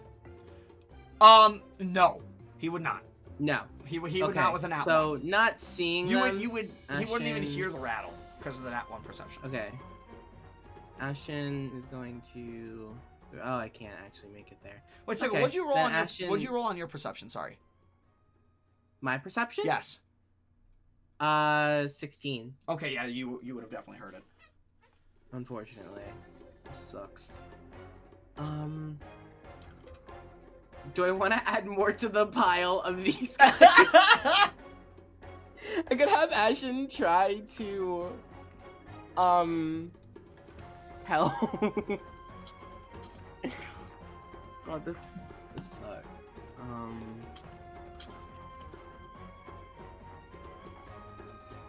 My You know mom what, is yeah, I'm coming. gonna- I will be right back. All right. Okay. Ashen's going to fly over here and try Okay. to help out. Add one more to this. Okay. What are you attempting to do with Ashen over here? Because Oh, God. Dixon's holding on to Crimpet's dinner. They're nearby the flying fin. I think Ashen's gonna go under them and like essentially try to pick them up from the bottom. Okay. Currently, he is small. Yeah, I could use his action to make him go bigger. Okay. I think no, it's at will. He can. Oh, it's change at will? size- Okay, yeah, so he can yeah. change size at will. So He'll- Ashen will He'll grow go bigger to on the way. a medium size, which obviously you can't ride him at that size, but he now can like move and carry people around if he needs to. Yeah. So he'll go under them and like try to. Would it be like a strength check or something? Yes, I will say it'll be a strength check. Okay, check, not save, right? Yes, this will be a check. Ah, I dropped my d20. Not good. Only 11. 11? Well, with how things are going with Crimpet and Dixon hanging on to the thing, Ashley's kind of having a hard time figuring out exactly where he needs to go to help them. He's still there, present in the area, but he's not sure where he's got to go. Cool. Alright, that is going to move us to the Rattle Drakes. This one Yep. used its rattle, so it doesn't get to do anything. And this one's going to fly. I need Hatter back. Oh god. Oops. Cross-referencing all the spells Russell can learn. I need Hatter back. It's like he just sent me the spells he has prepared on D&D Beyond, but I have an idea, so I'm just gonna ignore that for this combat. Fair I'm enough. So That's sorry, fair enough. Because I'm already in. I've already picked him out for this one. Fair enough. But in the That's right, he future, I will does use get this to be list. He is able to do on a long rest. Correct. So Yeah, we he could have is. said Yeah. he started these. I do need to wait for Yeah. for Hatter to come back because I will be attacking Bootscoot. All right, cool. In the meantime, what the fuck? What do you mean? What? You don't what want is me to- this? Why are we in Australia right now? Welcome to Erementhia, where the monsters are gonna get weird. And possibly leave references to multiple things. Fucking Australia. So like, I thought the flying scorpions were bad. So Dixon was like, "Hey, you remember that one spot, right?" And Waverly was like, "Oh yeah." But Battleac was like, "What?" What? So so Dixon was like, "Oh, watch out for the other thing." And I just DM'd J-Man. Would you care to enlighten me as to what this other creature is, J-Man? And I immediately sent Rattle Drake. Just Rattle Drake. I was like, "Oh no! Oh no! Oh no! Oh no! Oh no! That- Oh That's the fight or flight response to me going off." no!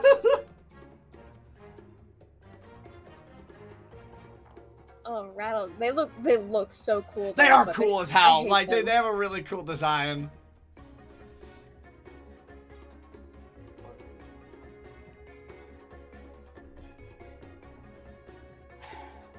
We're either in Come back! Australia. Oh, you or would have Spy been. Kids. You would have been stunned until the end of the. Oh, you would have been. Nope, you're fine because you're stunned until the end of its next turn. Which Do I get actually, at the end of my. no, do I get, like, at the end of save its at the next end of it? turn. No? At the end of its next turn, Okay. not yours. Hate it here. We're either in And Australia. Things are or happening in Spy the Kids. background. Yeah, Hatter's AFK for a second, but I know. we're just trying to. Actually, can we just pull the? Okay, Boots If we AC need is the 15. AC, we just need to pull it up, right? Bootscoot's AC is 15. Yeah, Steel we- Defender, yeah. Okay, I can keep note of how much damage. Okay, they're taking. the Rattle Drake's going to swoop in with its claws and make 2 claw strikes against Bootscoot. First one's a 7. Second one is a 12. They both miss. Wait. 12. Yep, they both miss. Beautiful. So, nothing there. Hell yeah! Nothing there. That moves us to the remaining flying scorpion. Right after.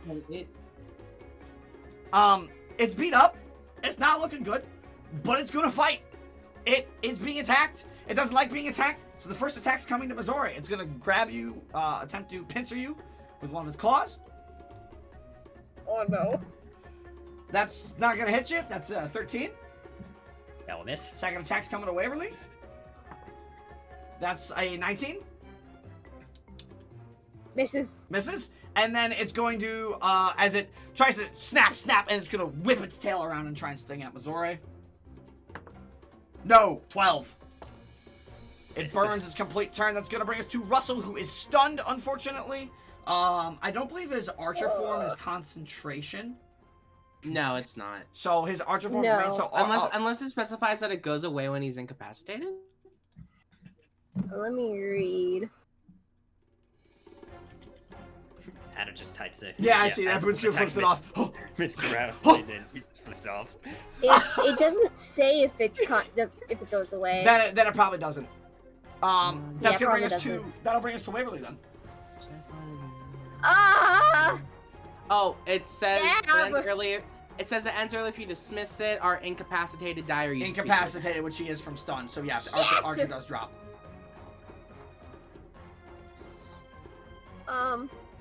Waverly.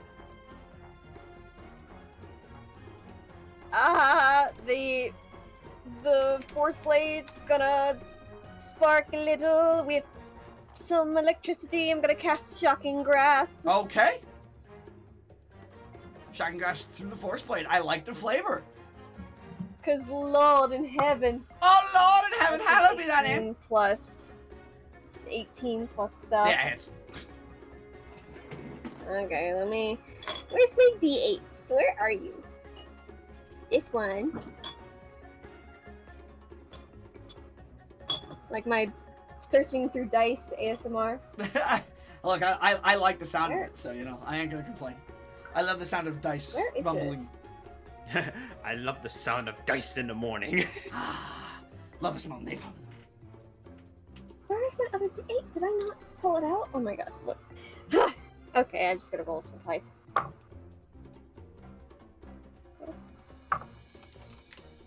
9 Miss. points of lightning damage. Oh, 9 points of lightning damage? Yeah. Still standing. Can it die? Can it die? Still standing. Please? On its last legs. It's on its last legs. Ugh. That was your action. Okay. That was your action. That was my action. Alright, well, Waverly is gonna briefly turn around, sees the Drakes, goes, "Oh, god damn it, they're here." And then looks over and sees Dixon gone, and he's like, "Oh, no! No! What?" And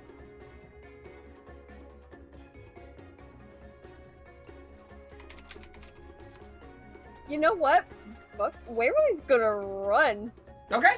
You're gonna Run over to look where Dixon is. Alright, and you're gonna run over, you're gonna see, just under the wing, Crimpet's holding Dixon, who is holding a scorpion, and Ashen is like, what the fuck is going on? Holy, oh my god! Okay, does the scorpion will get... Yes, it will. attack, right? I'm rolling that right now. No. 12.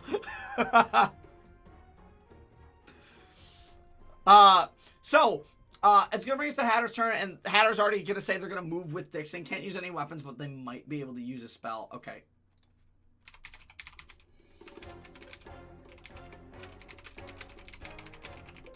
Okay. I can get Hatter to the wing, half movement, moving this way. Hatter is 25 feet, so that's cut in half. It's 12.5, so it's 10 round it feet. down to 10. Yeah, it's 10 feet of movement, which is enough. As Hatter will come up and pull Dixon onto the deck and release Dixon right next to the Rattle Drake, but I mean, not really another spot to really put Dixon. Waverly, you see, in this moment, you would see Crimpet fly up with Dixon. And at this point, Dixon is just looking at it. He's still holding on to the scorpion. He's going to look over. Hold on. I'm going to yell at Hatter really quick. Hang on. Are you back? Are you back from Death End? Now, Dixon's just going to shout.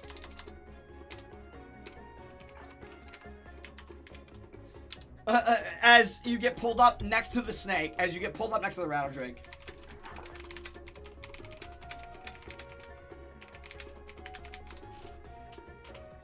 Okay, so as Dixon says, Can I drop the scorpion?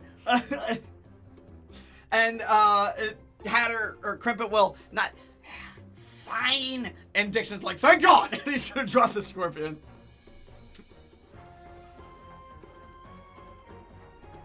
All right, that brings us back to the anything from Boot Scoots.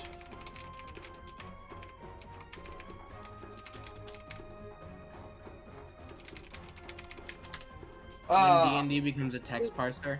I know. We are professionals. Yeah, I think Hold, please. she's gonna have Boots go do something. It probably most likely be like the Force Empowered. Most likely the Force Empowered Ren right next to the Drake. Yeah, probably. But I want the confirmation of it just in case. Oh yeah. Yeah, for sure. What? I love. Can I just say, Pikmin, your reaction? Like, I immediately said, "What do you mean we? Are we in Australia?" My immediately thought was, "What in the Australia is this?" It's either, look, like I said, it's either Australia or Spy Kids. That's a classic. That's a classic. I've seen it when I was really young. I don't remember anything other than the little zoo. Yeah, Oh, yeah, It's been a that's- while. And the third movie. I remember the third movie. They're Can I use Wants to Firebolt? pass. Yes. no. Wait. Yes. Yes. Yes. Oh yeah, and she acts if it's gonna be at disadvantage. No, it's not. It's a normal roll. It's a normal roll Okay. because it's a large creature, but it only occupies this one space. Technically, even though it's a large creature, it's only occupying this one space. Yeah. So, because all of its attacks come from this space. That's why it has to be basically right on top of you guys. Okay. That's how if you notice, that's how I've been doing large creatures recently. They're not taking up 2 by 2. They're taking Fair. one. They're tightly taking 1 square. Never mind. It's not no. over. Crippin' Now Fireball. one. Oh, 7. Still bonus Beautiful. action. Still bonus. Don't.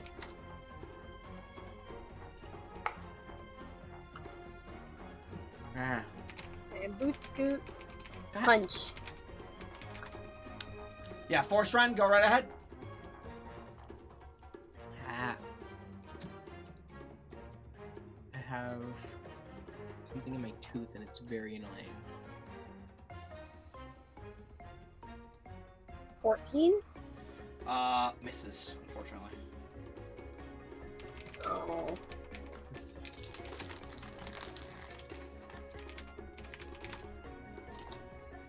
All right.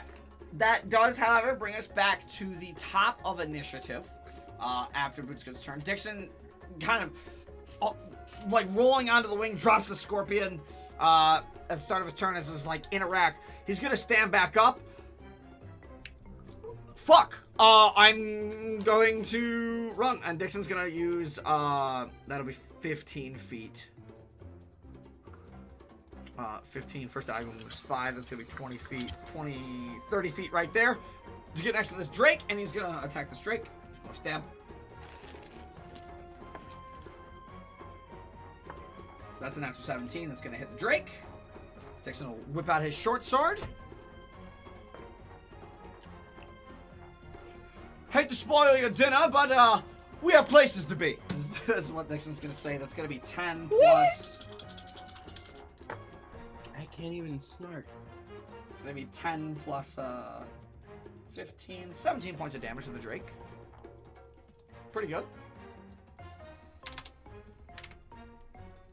And that will be the that'll actually be Dixon's turn. He will not do a bonus action offhand here. That's gonna bring us to Mizore. Mizore's gonna waste no time to try to crush that bug next to her. That it's a natural 17 to hit. Yeah. Hits. For 9 damage. 9 damage is enough. Goodbye. Squish the bug on the deck.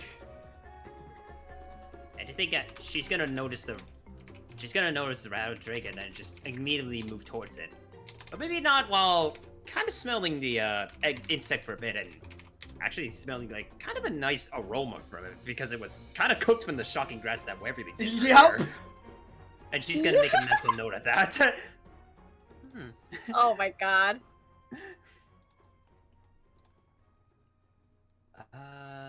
Okay. Just a little short. You know, pop bonus action, step of wind to try to catch up to that Drake. Sure. Easy And she's enough. gonna make one more, one more Tonfa attack as she uses a bit of movement to get up to it.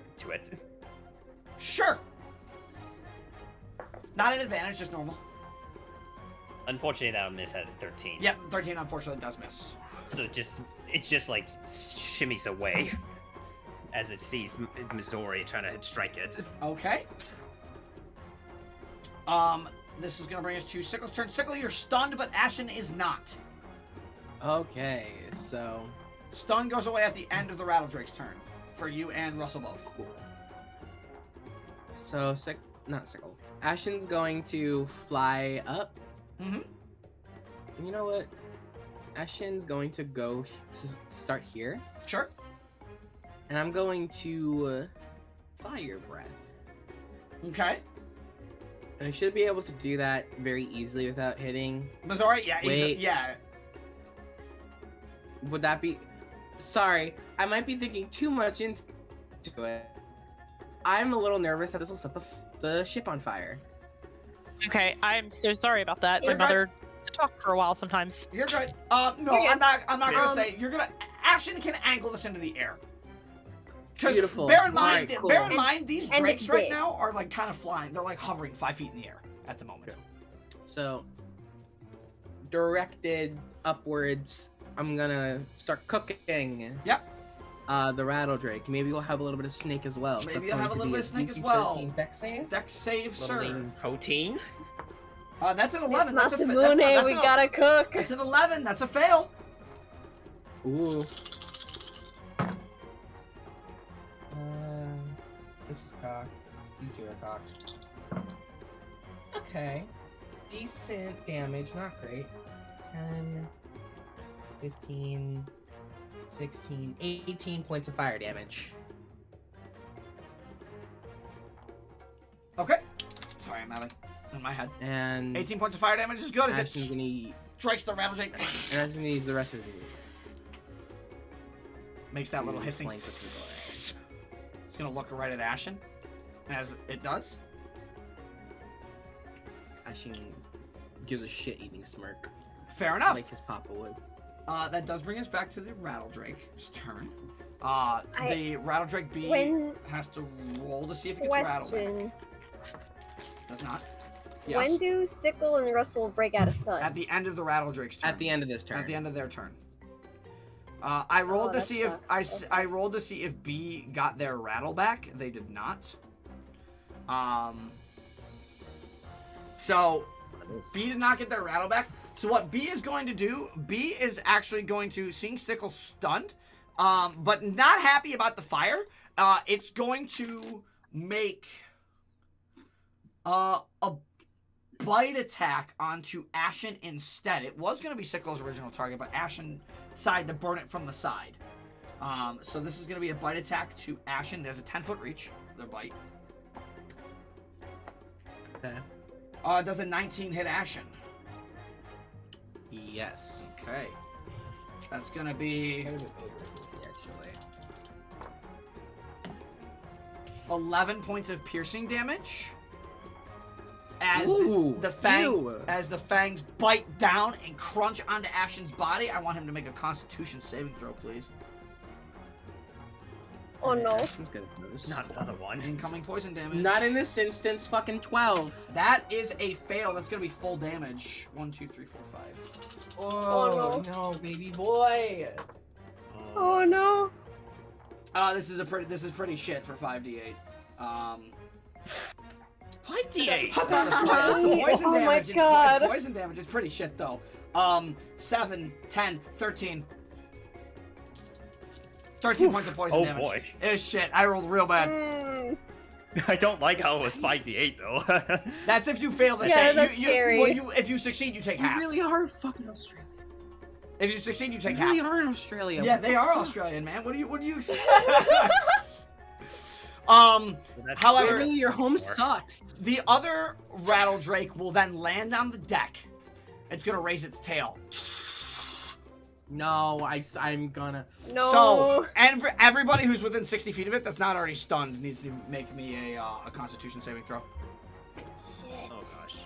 So, Hatter, Bootscoot, Dixon, Ashen, Mizore, Waverly. Come on. Okay, natural 25, 18 that's for a 25. 21. Crimpet. 14. You don't have to remake it, Sickle. You're already stunned. For No, Oh, is that for Ashen. Ashen? Ashen saves. Oh, Alright. okay. Oh, for the love of Hillary Duff on a stick. So, did anybody roll lower Waverly than a got 14? 21. Anybody else roll lower than a 14?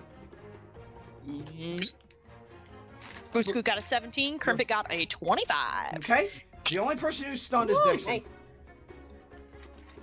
Off of that, as Dixon gets stunned. Yep, he got stunned off of it. I rolled real low. Unfortunately, that was a natural 8. This is really bad. And as Dixon gets stunned, the Rattle Drake stunning it is gonna chomp down onto Dixon. Oh wait, is Rattle attack?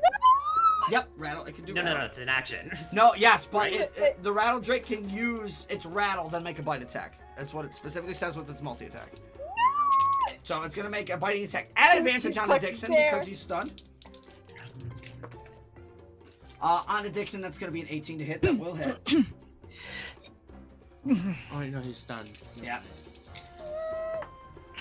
2 1s. That's gonna be 5 points of piercing Oh damage. my god. Oh. And now Dixon needs to make another con save as the poison damage is incoming. Off the poisonous bite.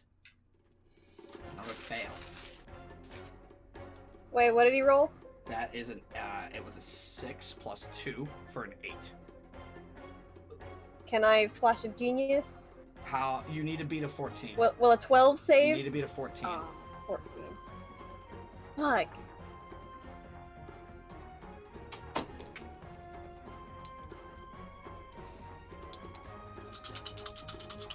Wait. Can Crimpet Flash of Genius too? I can Flash of Genius, and Can I you will. stack Flash of Genius?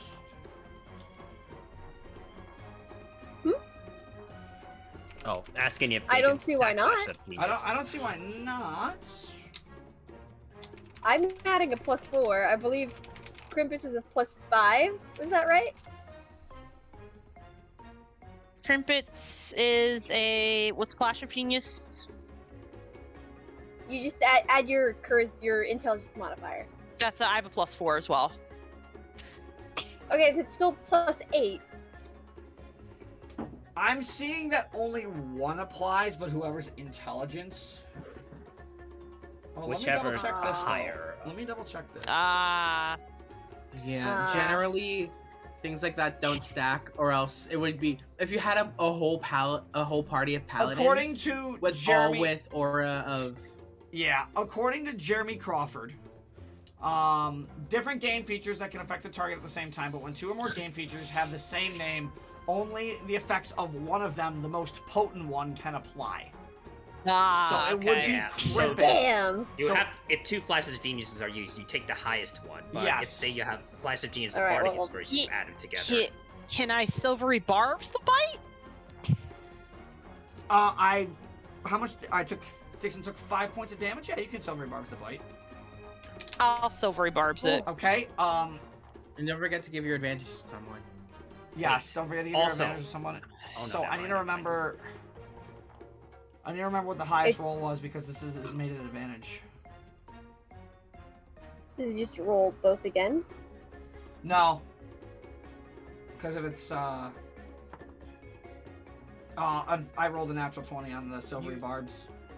So Oh, it's still gonna hit. Goes through. It's still gonna hit. Oh my Shit. fucking god. But this was is not a gonna crit. point But you Like- can give. I will say you can give your advantage to Dixon for advantage on the con save. Yep. You could. Okay. I'll do that. So I'll have Dixon reroll the con save. Sorry, we're making this so Nope. complicated. Nope, still fails. Damn it. Everyone He tries to do everything. Wasted. I was also about to by point out we everyone. could use. I was also going to point out we could use Russell's Woe, but that's a reaction and he's stunned. And he's stunned. So He's Yeah. stunned. can't use it. Damn Only it. We tried. 24 points Really of poison damage. Ew! And Dixon is, as he takes the bite, he is clutching his chest. He falls to one knee. He is not looking good at all. I want That to start crying. will end the Rattle Drake's turn. So people who were stunned in the previous round by the Rattle Drakes, that's going to be Russell and Sickle. You guys are no longer stunned. Dixon remains stunned until the next Rattle Drake. What the fuck is wrong with these things? That does bring us to Russell as Sickle comes out of stun shouting that. Oh god, oh god. Okay, Russell will exclaim, raise of hand, who uses ranged weapon attacks? Sickle raises hand. Sickle can use ranged. Okay, Russell is going to cast Warding Wind, which is a spell he can learn. Warding Wind? I've never. I'm learning new spells today. Yeah, this I'm I've also learning new always wanted to use spells. this spell. Strong wind, 20 miles per hour, blows around you in In a a 10-foot radius and moves with him. So I can. The attacks of ranged So- weapons have disadvantage if they pass in or out of the wind. Oh, interesting. Weapons, creatures. How does this rules, work? Areas So Oh, essentially, oh, it's a 10-foot radius from Russell Right. that deafens you and other creatures in its area. Okay. So theoretically, they wouldn't be able The to rattle be wouldn't affected work. by the rattle. Smart. But it also gives disadvantage on ranged weapon attacks. If they pass Yeah. in, Well, if they pass in and out of the wind, which means it goes through it entirely. So as long as Yeah, you're not but- like in a crossing route to like shoot an arrow, for example, from like here to here, as long as you're not in a crossing route, like from here to here, you would be fine. yeah. And even Yeah. so, at all the people who make that can make ranged attacks, still, like they have melee capabilities. Like Sickle is better in melee. Yeah. Yeah. All right. So Smart call. Very good. So play. that's that. that is a I think cool it's also spell. concentration. yeah, it is Warding Wind is Yes. concentration. Yes.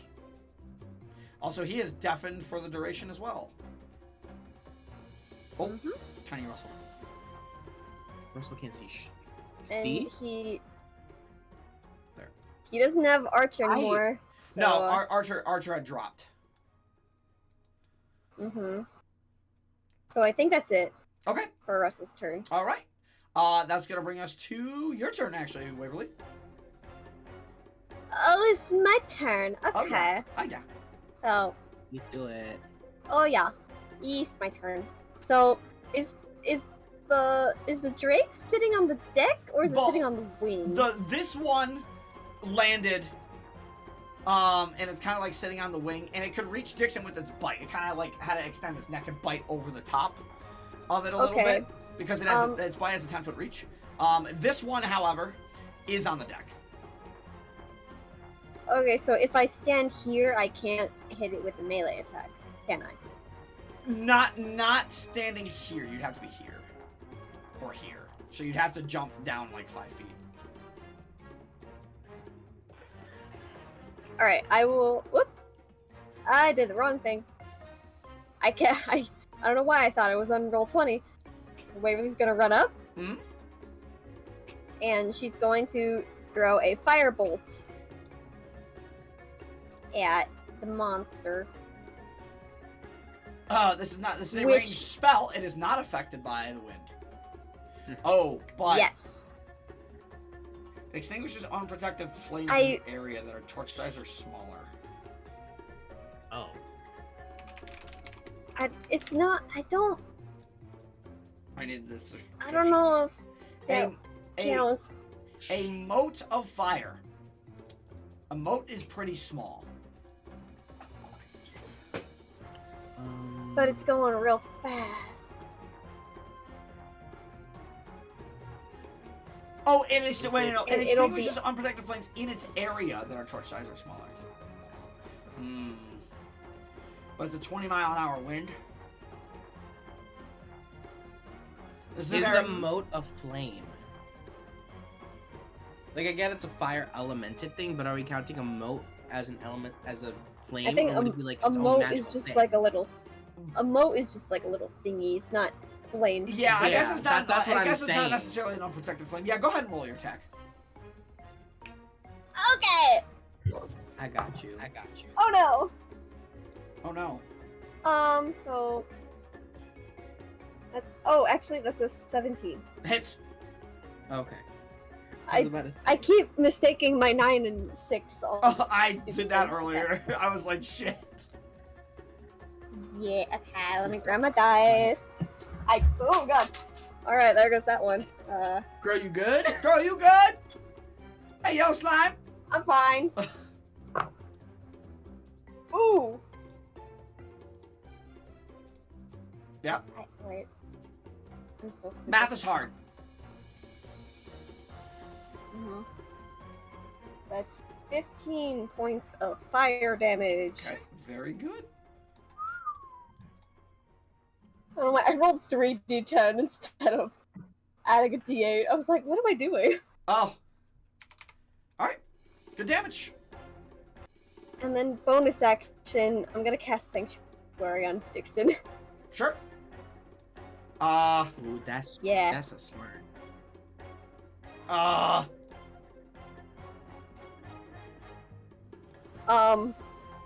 We don't have to put a ring on it, No, you know? no, we don't, but I want to because it's funny. It's funny. I guess it's like a Why don't- plus. I'll know. Good. Now there's 3 rings on Dixon. Behold! The most amount of rings we've had on one character! Just for shits and giggles. There's so much going on There here. are so many rings on Dixon! There's so It's much. beautiful! So many. Okay, alright, I'm done. That's gonna bring us to Crimpet's turn. Okay, I can't hear anything Yes, right now. you are deafened because you're in Stellano's aura of wind, but it's preventing you from hearing the things rattle. Oh, okay.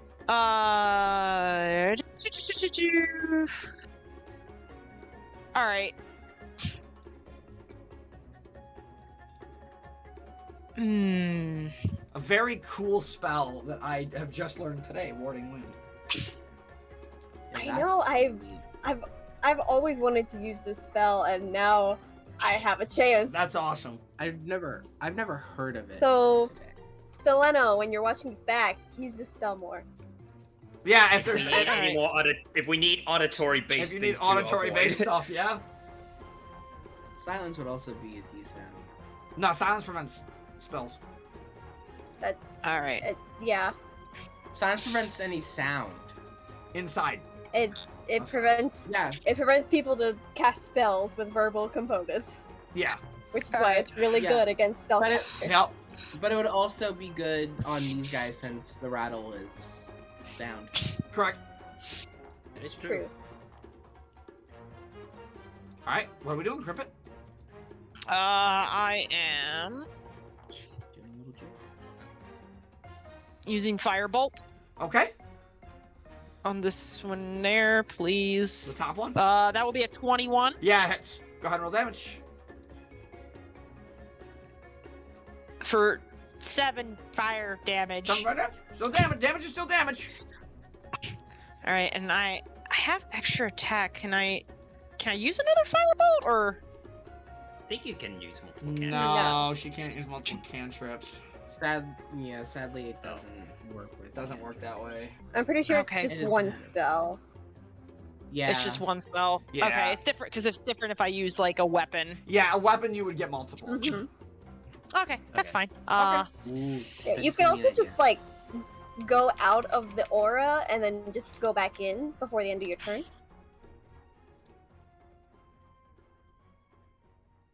I mean,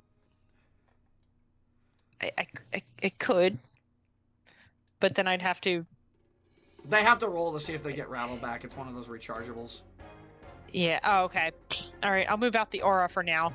And then I'm gonna do bonus action.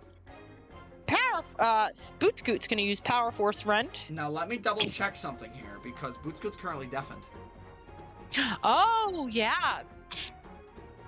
It can move and use its reaction on its own, but the only action it takes on its turn is the dodge action, unless you take a bonus action on your turn to command it to take another action.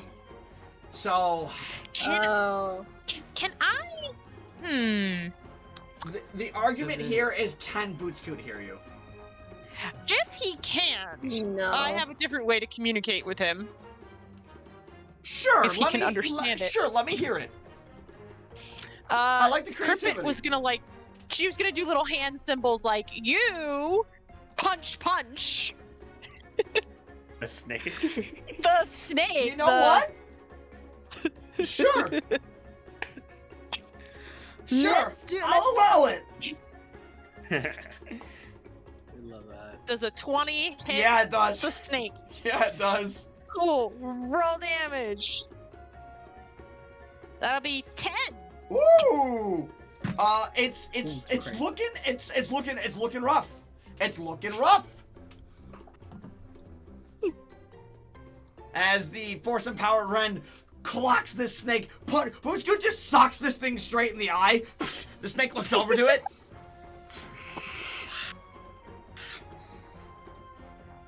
What? What do you mean, what?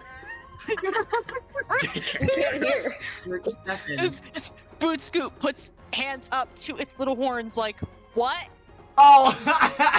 What? That brings us back to the top of initiative. Dixon is stunned. He does not get a turn. Mizore. No. That's so sad. 07 to Dixon's Oh, turn. 7. But Sanctuary was probably the best thing you could have did because, spoiler alert, Dixon is 4 HP. Oh, jeebus. Yeesh. Well, on that note, Mizore is gonna try to get behind that Drake, and then she's gonna hit it out with two Tova attacks, and she'll see if she can follow it up with a stunning strike for one of them. Sure. Yeah, baby. Stunning strike Yeah, on the one. first or second. Or I guess it doesn't matter if one misses, but. Wow, okay, will a 14 hit? A 14 just misses. Okay, but the 17 will. 17 hit. does hit. So you're gonna stunning strike that one? Yeah. That'll Okay. be, 11 damage for that one. Okay. I would And now? like to reaction that and add a d6 fire. Okay, so we have 11 plus. 5.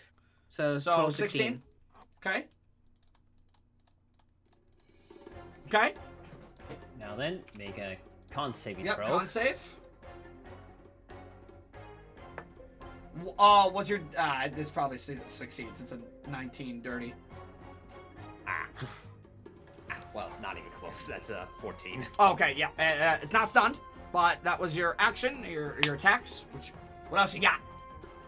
As you Right. try and clock it with some key energy, you feel the key pulse through with your Tonfa, Mizore, but the snake, the rattle drake kind of just shrugs it off. Yeah, the blue fox spirit just tries to phase in, but it only has a slight blue electric shock, but it's not enough to incapacitate it. Yep. As she's gonna use her bonus action. I've done this for a while. How about Flurry of Blows, and I use the spellbolt rats that I had all this time. Use a shocking grasp for one of them. Yeah. I was wondering why you Line haven't been this using one up a that. You little got a bit. cool item, and I'm like, use it. I gave it to you.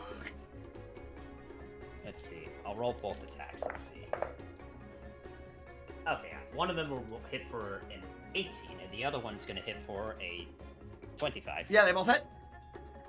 Alright, so. Oh, for well, this- the one with the spellbolt wraps, you have to roll using your wisdom modifier, if I recall correctly. Oh. Well, I decided to make it the second attack, so that's gonna be a 23. Yeah, that hits. Yeah, I believe because the spellbolt wraps, let me double check. It uses my wisdom, yeah. Yeah, I'm pretty sure, yeah, specifically with the spellbolt wraps. Wisdom plus proficiency. Yep, but they both hit, so go ahead and roll the normal damage first off your flurry of blows. Okay, let's see. The flurry blow will be 12 damage, and the shocking grasp will be 9 damage. So that's 21 from the flurry of blows. Total, and yeah, looking hurt. So she just tries to like punch it, and then she just then proceeds to like kick it up, and then just fall out with a shocking grasp.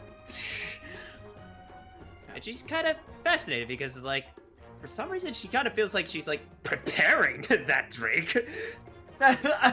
Cook it up. So Cook it up. I think she's gonna ask the Sickle, it's like, hey, you want me to help me prepare this? Damn right. And that would bring us to your turn. You in action. Beautiful. I draw my rapier and my shield, and I'm gonna make attacks. Yep.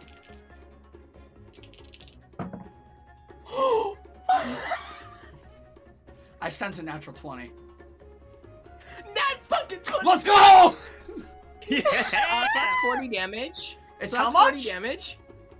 40. How the fuck do you want to do this? Ooh, we cooking tonight. Okay. Total literally- 40 damage is wild. Sickle was so ready to start going apeshit, and then they got stunned, and they just see this fucker plop down in front of them, and when they get out of being stunned, they're like, oh, you fucked the wrong fucking cat. And I want to say they like stab into its stomach, Okay. and then use the rapier as like a springboard, Okay. and jumps on top of it, grabs the rapier with their tail, brings it up, and they slice down across its stomach as Ashen adds his fire into it, and it's filleted, it's perfectly prepared, ready to be eaten. Yes. Yeah, it's dead. It's very dead. 40 damage. Jesus. Yep. I went to get ice cream and I came back to a masterpiece. I did. Calculations, just because it's 2d8 because of my piercer feat. Yeah. So that's 16 That's plus half of that. That's 16 24. Plus 8, so 24. And then plus Ashen. 7. So that's that's 31. 31. And then plus Ashen, so it's a d4 plus 3. So that's 4, so 6. And then 9 as well. Because Oh, you get another. plus That's 3. right, because you get Total another dice from Piercer. Piercer. Yep. So it's 2d8. It's 24. Yep. And then plus 7 because of my fighting style. Well, oh, which is So that's 31. which is dueling, right? Dueling. Yeah. Why is it plus Yep. 7? And because I add plus 2 to any attack rolls I make, to any damage rolls, that if I don't have another weapon, and it specifies weapon, a shield is okay. Right, but it's only plus 2 to damage, so you'd be at. I have my dex is plus 5. Right, but dueling only adds plus 2. Oh! Yeah. Oh no, total of your modifier, 24 plus 7, 31. I see. And then Ash is a d4, so that's a 4 plus 6. Well, plus 2 for 6. Yeah. And then plus 3 because proficiency bonus. Wow. So 43 points of damage. No, just 40. 31 plus Not 6. 43, Oh yeah, just 37. Yeah, you're right. Damn. Holy shit. Yeah.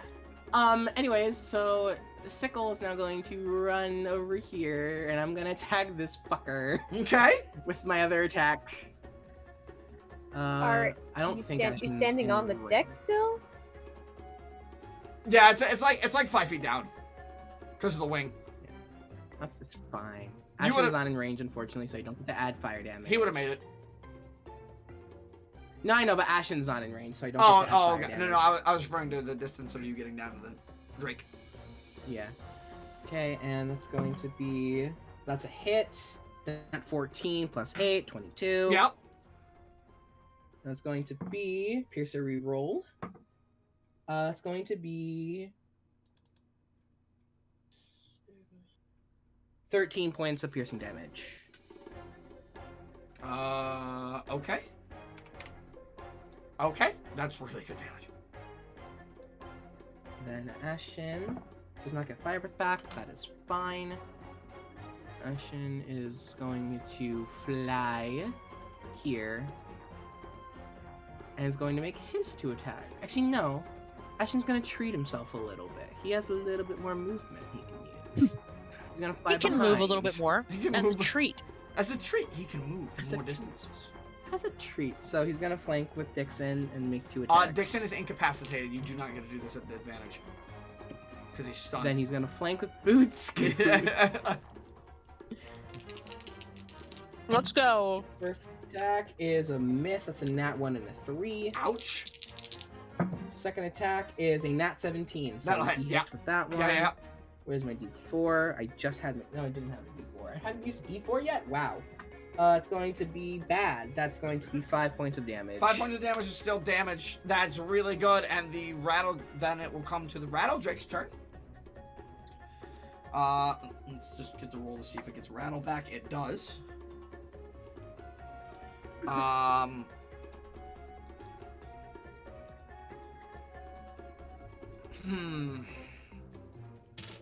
But the Rattle Drake is now assessing its situation. Sees the 2 dead scorpions on the deck of the ship. One is like here, and the other one's here. The other one flew down this way. The Drake sees Dixon stunned, but it's unaware of. It's not. Oh, what's its intelligence score? Yeah, it ain't smart enough to know. It ain't smart enough to know that Dixon is currently blessed with sanctuary. So it's going to attempt to make a bite attack going through the sanctuary. What's the DC on that? Let me see. It's a 15. It's a 15. Okay. It gets to rattle and bite in the same turn, right? I'm just double checking. It gets to rattle and bite in the same turn, correct? Yes, it can. It can use its rattle and the bite. So you know what? Yeah, it's gonna rattle. So Crippet, Mizore, Sickle, Ashen, con saves. Nuh-uh. Oh wait, yeah. Oh wait, maybe me too. Yeah. Mm, I think that's what it is. 11 for Crimpet. You are stunned. Temporarily. Fuck me. Temporarily. I think I passed. Ashen got lower than me with a 15. That's still a save. For Ashen, Okay, that's still cool. a save.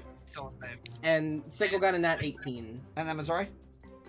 Also net 18. so Okay, you guys 21. are fine. So only Crippet's stunned as it kind of shakes its tail and bites out at Dixon, trying to break through the sanctuary. Is it just a straight roll to break through the sanctuary, or does it like have to roll?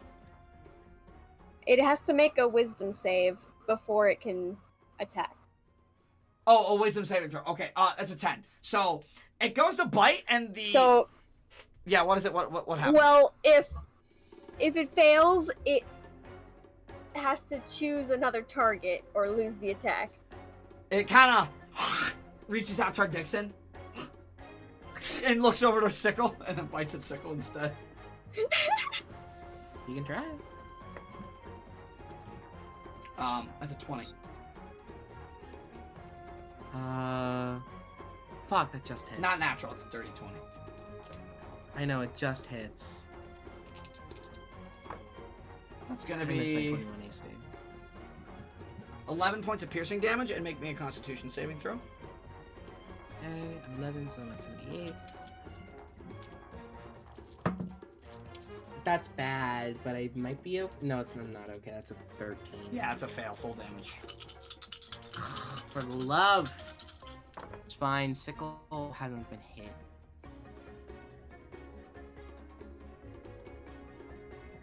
There's 26 points of poison damage after the fact because of the bite. Okay.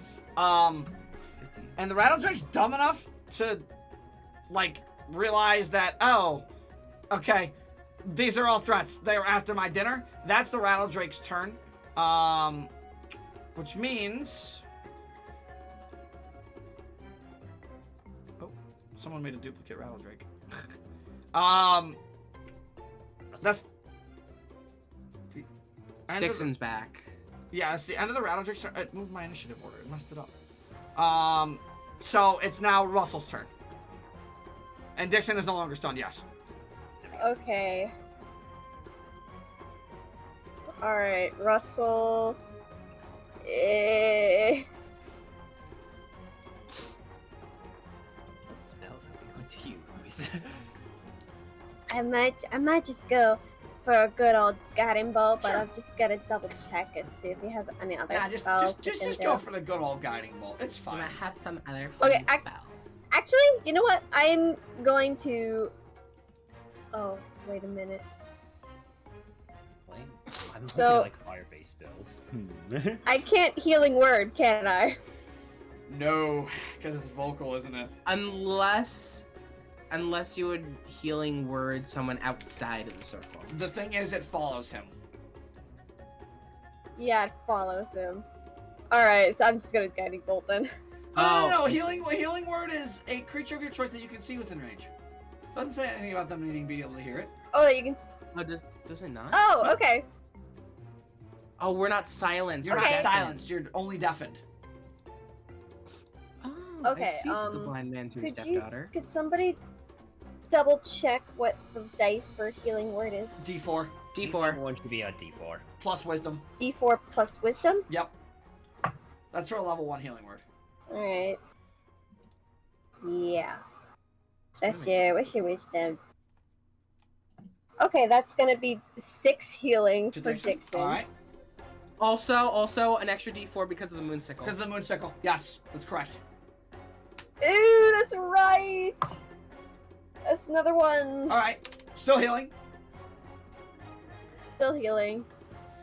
And then he's gonna frostbite. Frostbite.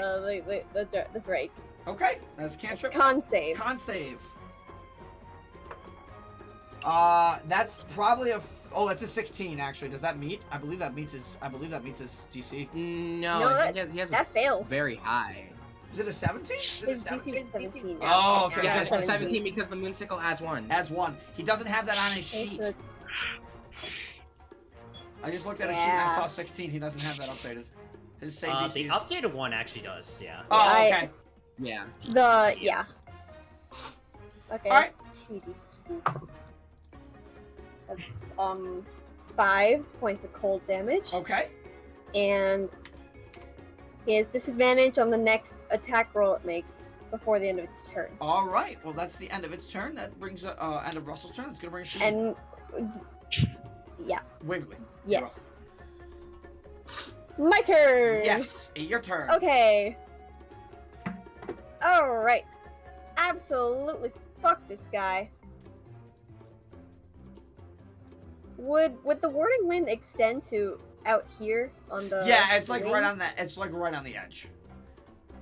Not here, but here. Or Okay. here, but not here. Sorry. Actually, Waverly's fine. So, Waverly peeks over the edge at the wing, kind of takes a deep breath. She's gonna jump onto the wing Yeah, it's only 5 feet. You're and fine. go here. Okay, you're no longer deafened. Yeah, oh my fucking god, my mouse died.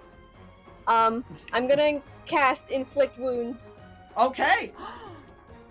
You're still missed it. Slay Queen. Oh, where's my dice? And it has advantage since I'm flanking. Yep. Melee spell. With your good old pal Sickle. Okay, yeah, that's a 17 Hits. plus stuff. Yeah, it hits.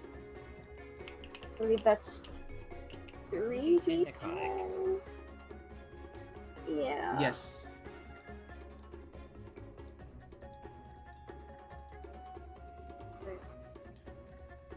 There you are. Listen to that. Ooh, that's some dice. Yeah.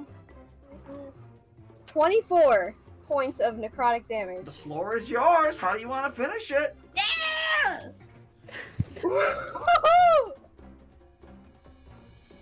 So Waverly hops onto the wing, kind of stumbling a little bit since they're literally in the air.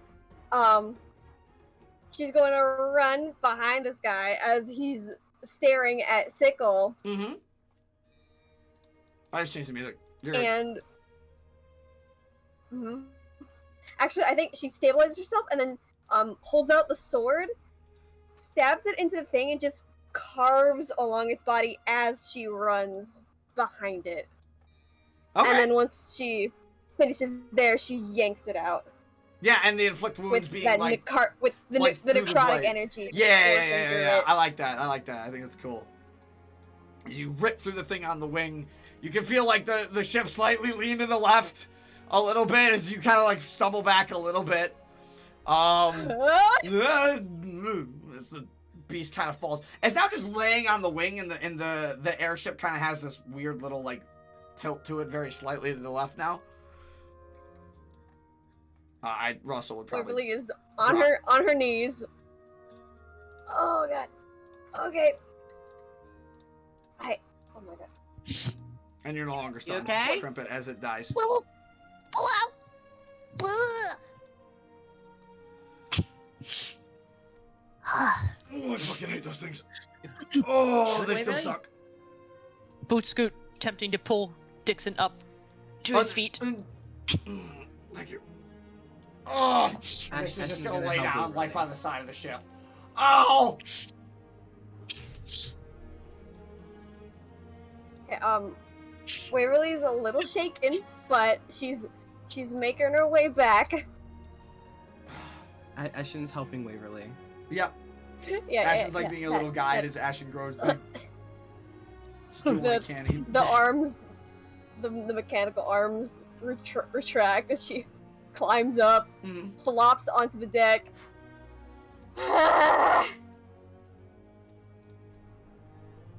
That fucking sucked. Oh, they're never fun. Hi, yeah. So what the fuck? What were those? Rattle drakes. Rattle drakes. Oh. Dixon's like just hang. He's got his hand on like the bite mark he took from the rattle drake. Russell walks up. Here, let me help. And he's gonna cast a Cure Wounds. I'll help too. And Mizori's also going to cast a Hand of Healing. Okay, Dixon getting some Jesus healing. Christ, there's so much dice on my table. Good. I've never had to roll We like dice that. before. Ben, like you've seen how many dice are on my table. Come on. I could do something so funny. What's the question, Are- Header? The dead rattle drakes, are they like both like dead on the upper deck? This one is on the upper. wings? The one that's here is on the upper deck. This I'm gonna one's have on to the go. wing. Flying on the wing. This one's on the wings. Still tilting the ship. Can I have Boot Scoot try to like remove one of the fangs? Mhm. What does he need to roll for that? Go ahead and make me a strength check. Just strength check? Okay. Oh, 7 healing for Dixon. 7 healing. Hand of Okay. Healing. And another 12. Oh wow. Okay, cool.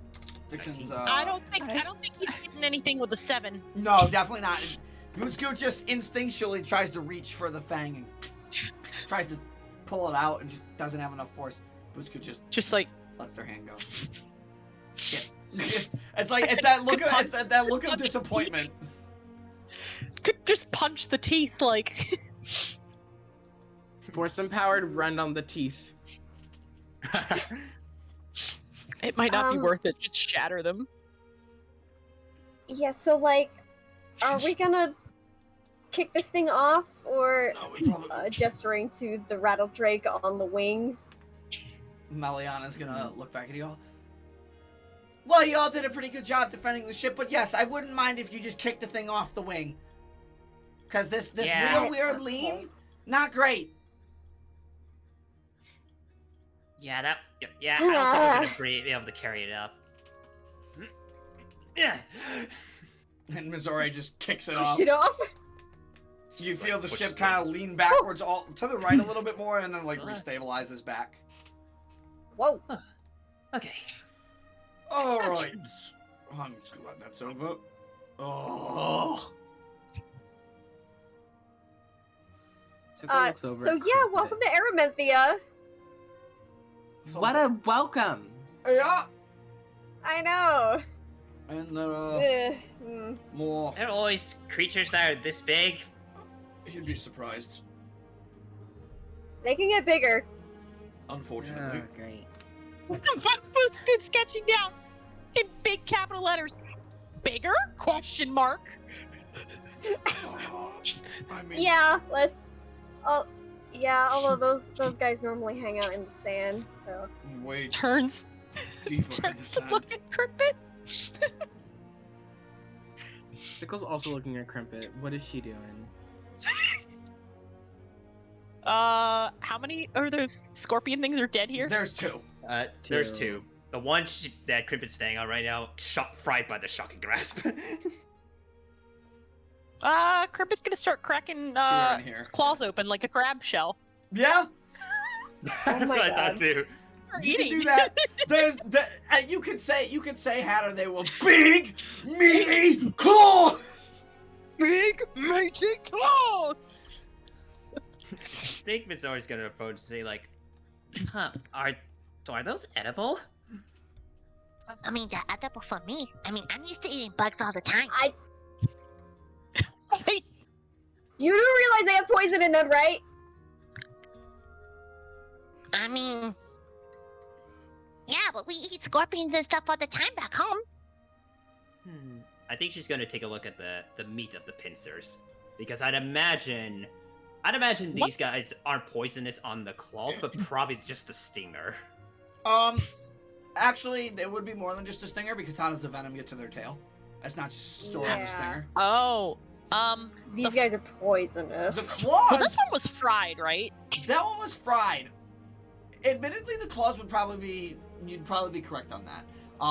That the claws would be the only thing that wouldn't necessarily have poison in it. Yep.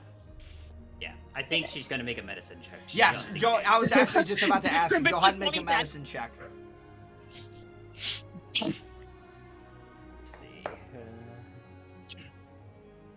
Okay, how's 16? 16.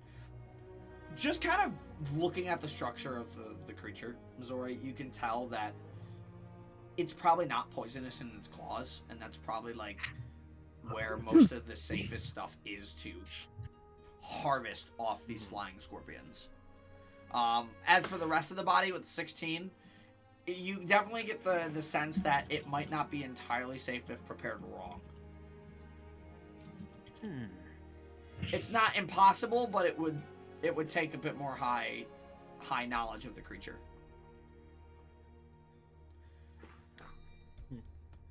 Well, it looks like, well, given the color of the claw of the meat of its claw, it looks safe. It almost kind of looks like crab. I don't know about everything else though. Might be safe not to eat the rest of the parts. I can deal with the claws. I can eat just the claws. That's the best part, anyways. Can imagine. So true. It did kind of smell nice. Sickle's gonna call out to Waverly. What about the big snake thing? Oh yeah, that's still clearly filleted and fried. Just on the front of the ship.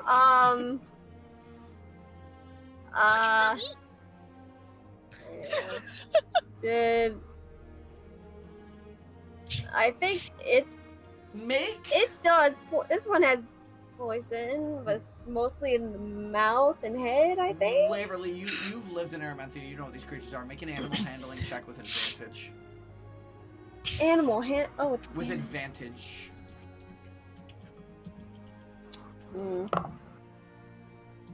Okay, that's a 15. 15. You would know with a rattle drake, and Dixon would also know this as well. Rattle drakes' main source of poison, their poison glands, rests in the upper portion of their neck. That is how poison gets to their fangs quicker. They want to deliver a deadlier bite faster.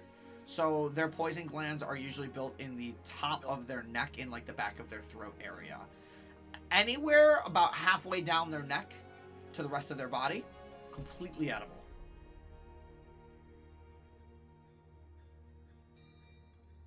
Okay, these guys, I guess as long as you cut it off here, the rest of the body should be edible.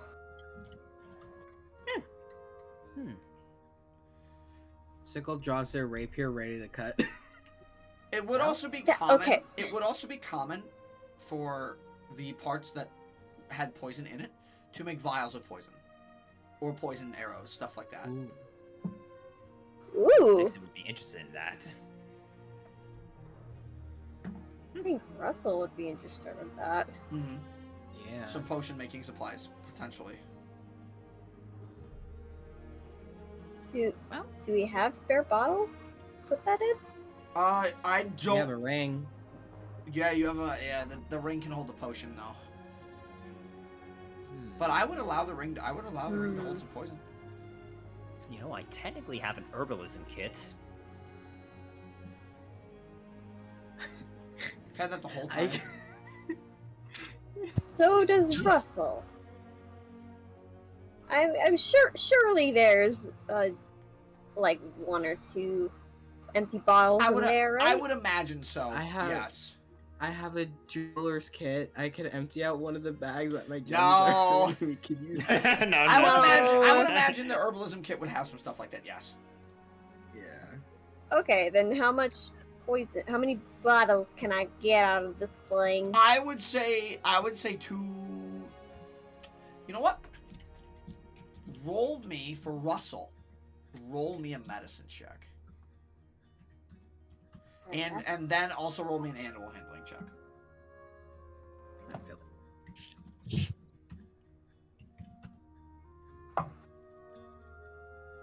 Okay, medicine. That's a 21. Okay. Animal handling is is a 23. Oh wow. Okay.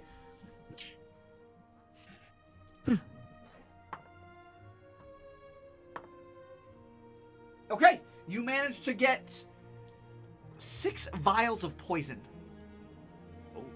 Ooh. Damn. Good rolls. All right. Good rolls. That determined how Damn, many. That Russell. determined how many d6s I was gonna roll. So you got Okay, 6 vials of poison. Can I 6 can I vials of rattle. say the? Yeah. Waverly, can I say still has the sword out or the blade? Well, you put it away with Plus your arms, blade but you can just hit and- the, you can just hit the button again, and yeah. Oh, I can. Okay. Yeah. All right. Well, It's not just an in-combat thing. You can do it whenever. I guess if you're squeamish, look away. This might get messy. It runs like a chainsaw. Stares directly. No. at it. Stare. All right then. Whoosh! Waverly just goes in, tries to cut the thing clean off. Yeah. It spins up like a saw blade as the ship It's a solid chop. as the ship continues moving into the evening. You guys can take a short rest. Finished harvesting the whatchamacallit, the claws, right? Yeah, From I would, both I of would, those I would say things. so. Some time would be passing. You guys would still be resting and doing what you need. I'm gonna have Dixon use some of his hit dice. Crimpet's cooking up them Everything. claws. Mizore's gonna help out. 8, ooh, 17. Right, much better. 10, 8. That's 18. You see her, Crimpet. Also, with Oh. with the amount of meat you're getting off these flying scorpion claws, Sickle, you don't need to consume any rations today. Yeah. Your ration supply is safe Hello. for probably today and tomorrow, all things considered, if you also harvest the drake. Oh, we're definitely harvesting the drake. Hey, Russell, you missed some things. You missed some stuff. You missed a quirky but fun. Alright. You missed a quirky but fun little combat. Yeah. Good Crimpet to have has you dinner. back. But long story short, we got attacked by giant flying scorpions and a rattle drake, and we may have cooked some of them because of our electric and fire spells. Here, I'll show you. Yeah. I'll show you what they fought, so that way you can have it for reference of what they fought here. Russell used a new spell called Warding Wind So you that fought this helped out a thing. lot. You should use it more. You fought I that get that? and this. You did that.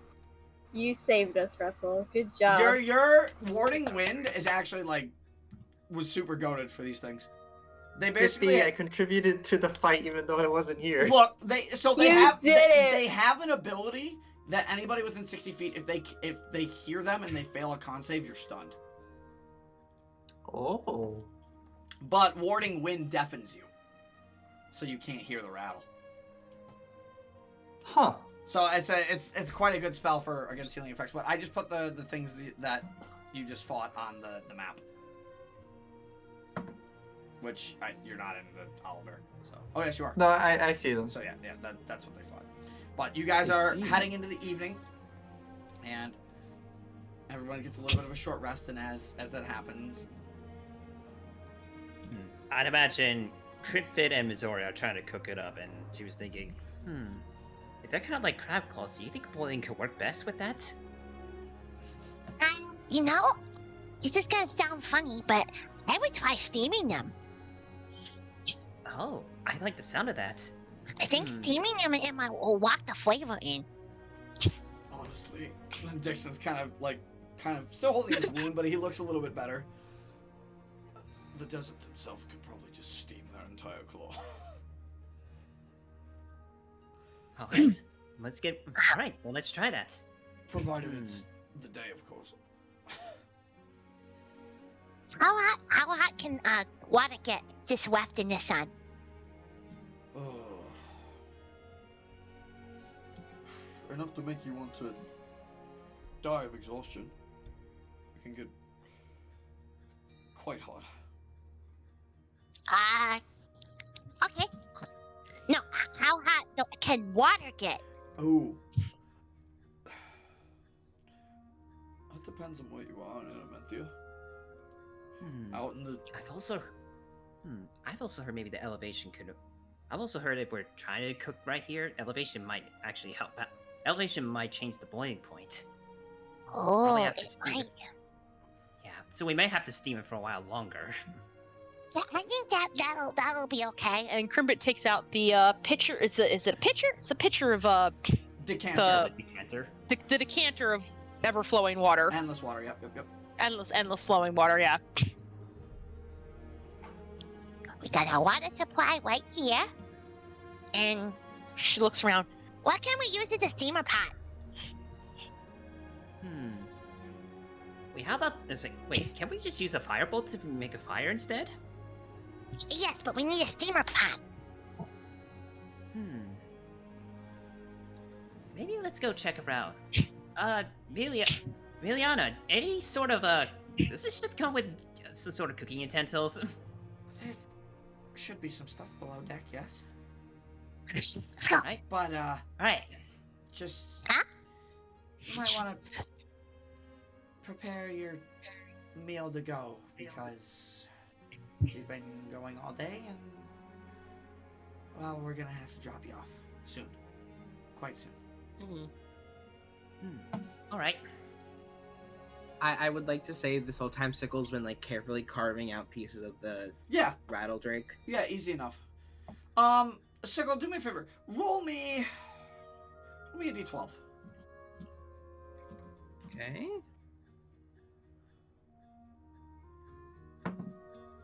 Ooh, 9. 9. You get 9 rations worth of rattle drake. 9 rations? Yeah. You heard that right. Is that 9 days or it could feed 9 people? No, 9 days. For one drake? Well, Whoa. Sickle? I'm kind of combining Sickle's everything here. Well, I guess to be Sickle's fair, going they're to all the- large enemies. Yeah, they are Sickle's going bigger. for the wrong business. They need to go into being chef. Yeah, so you get 9 days between everything. You guys get an additional 9 days worth of rations. Rattle drake meat. And I'm gonna put 9. We are eating like fucking royalty.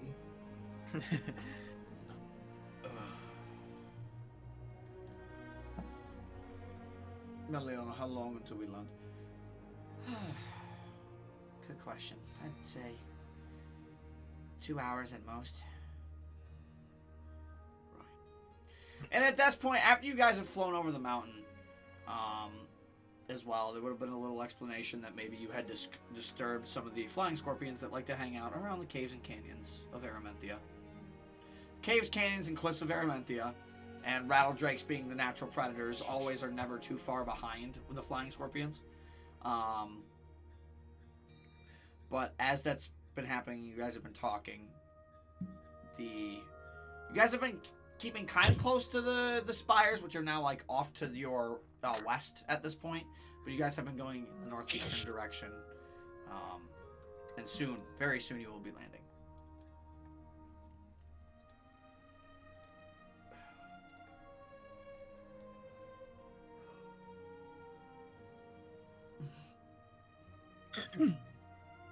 Did we find a pot?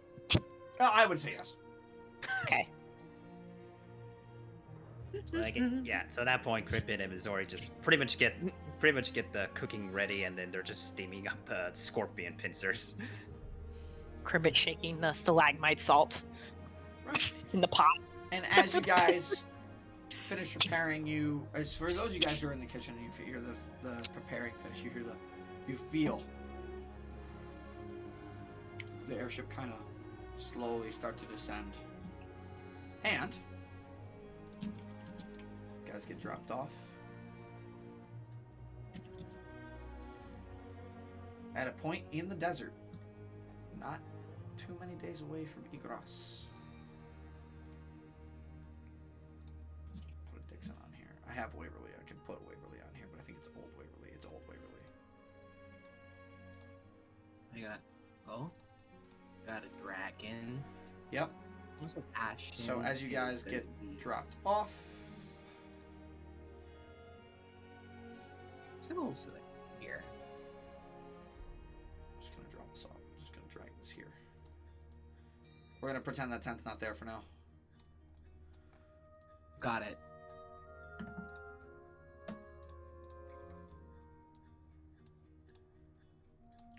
So you guys We're get. here. You are in the deserts of Erementhia.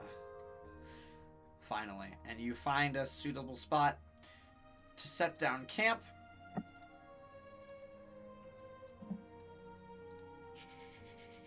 Ooh, I am on the right folder. I just didn't grab Meliana. Meliana will. Oh. Did I not put her on? Oh, she's there. Okay, cool. Well, there's two of them now.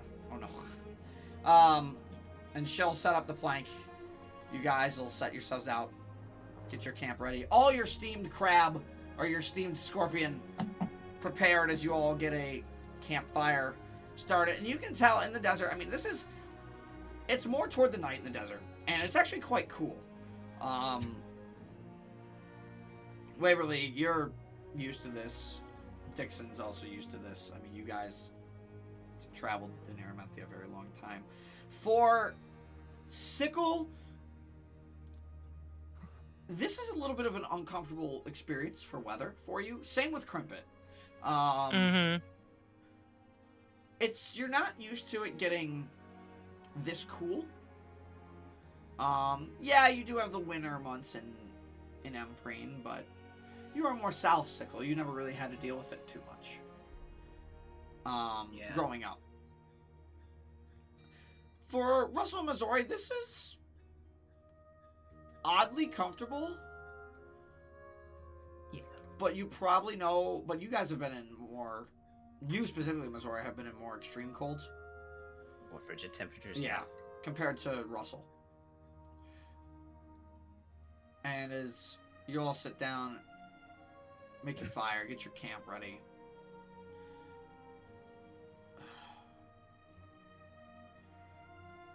I already can't believe how cold it is.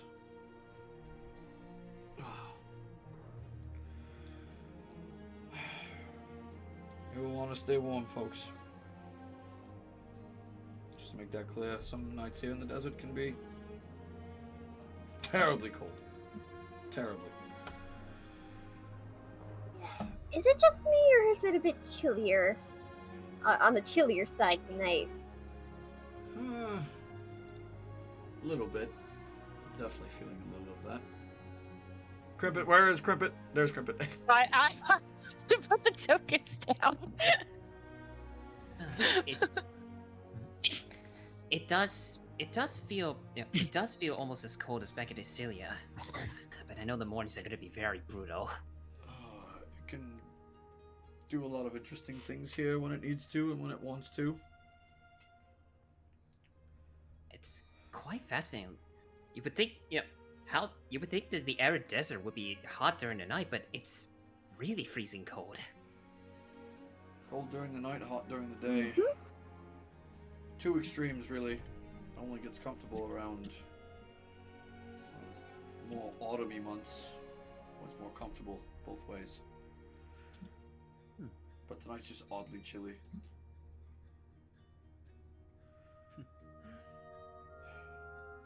Over here. Yes, and I'm... Meliana will walk up. And I'm glad that, we got here relatively unscathed.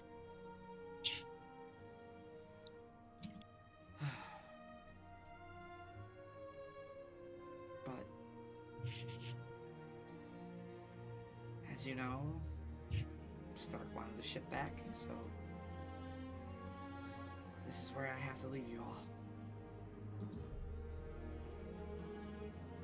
Yep. Alright. Thank you for all of your help.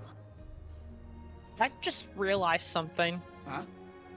I could have used purified food and drink under the hull of that scorpion. Fair enough. Well, too late now. Too late now. Too late now. It happened. We're past that. It's alright. You're welcome. Right, but before you go, I'll take something on the go. She's gonna hand over Miliana some of that steamed scorpion pincer meat that we just cooked. You're too kind. Thank you. Something for the road. Well, I'm sure Crippet the currently other, chowing on hers. I'm sure the other crew will be a little jealous of this. Thanks. No problem. Thank you for taking us here. Well, Yeah, thank you very much. out of a full mouth of food. Full mouth of like scorpion claw. Yep.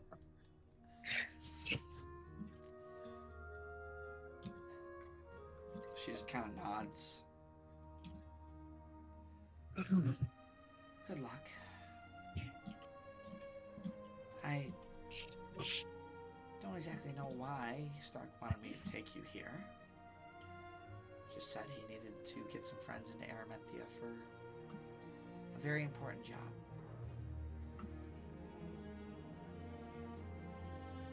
I don't know what it is, but I have heard stories of Erementhia in recent times.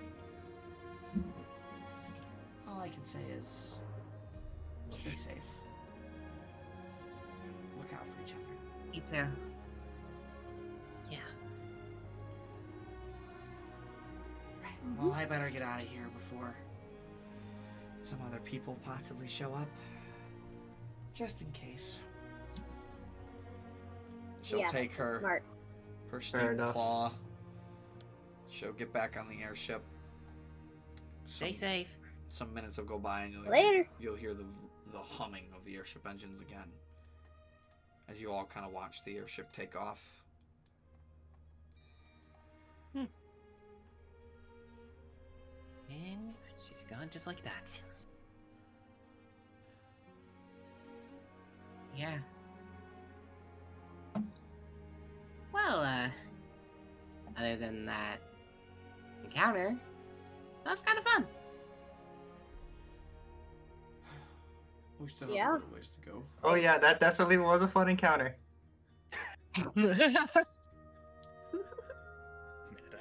We've still got some walking to do till we get to Egress.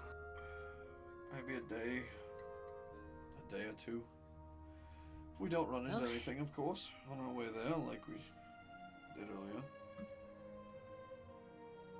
Yeah. Guess we better eat our fill crossing our then. fingers. Yep, I guess so. And then get That some said, rest. Crimpet, that stalactite salt really is good. It's really accentuating the flavor of this meat. Crunching, just delectable dinner. And then Crimpet's gonna like crush some crickets over one of her claws that she's in. Hmm. Right. Sickle's gonna walk over. Hey, mind if I try a bit of claw? Absolutely. Anybody else want some? I think I'll pass the crickets. No, that means the claw. Only Sickle likes the crickets. I do like the crickets. Dude! They're not that bad. You just hear Dixon. You just hear Dixon. Dude! What? I'm Pops the good. claw into their I'm mouth. Waverly and I have. The big ass claw. We've had our The fill of biggest. flying scorpion claw in our time. Better than you all enjoy it. Mm-hmm. You sure? It tastes way better when it's steamed and the seasoning that Crimpet added. Trust me, I know. Yeah, we're good. See yourself. More for us. Just lots of pieces. Some time will pass in camp. You guys will set up a little camp. Yep. And the first night, everybody heads to bed. It's a little chilly. Nothing super uncomfortable. But the morning comes too, as we move to the 15th. Everybody can take a long rest now. Get Dixon's HP back. Yay! And as you all start to pack up the camp in the morning,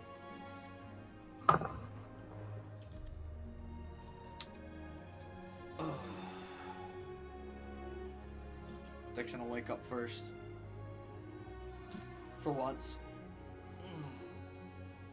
He'll kind of nudge Waverly. We should get going. We don't want to be out Come here on, too like long. 5 more minutes.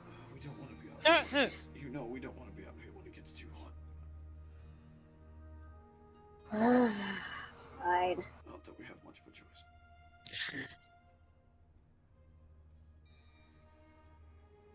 Alright.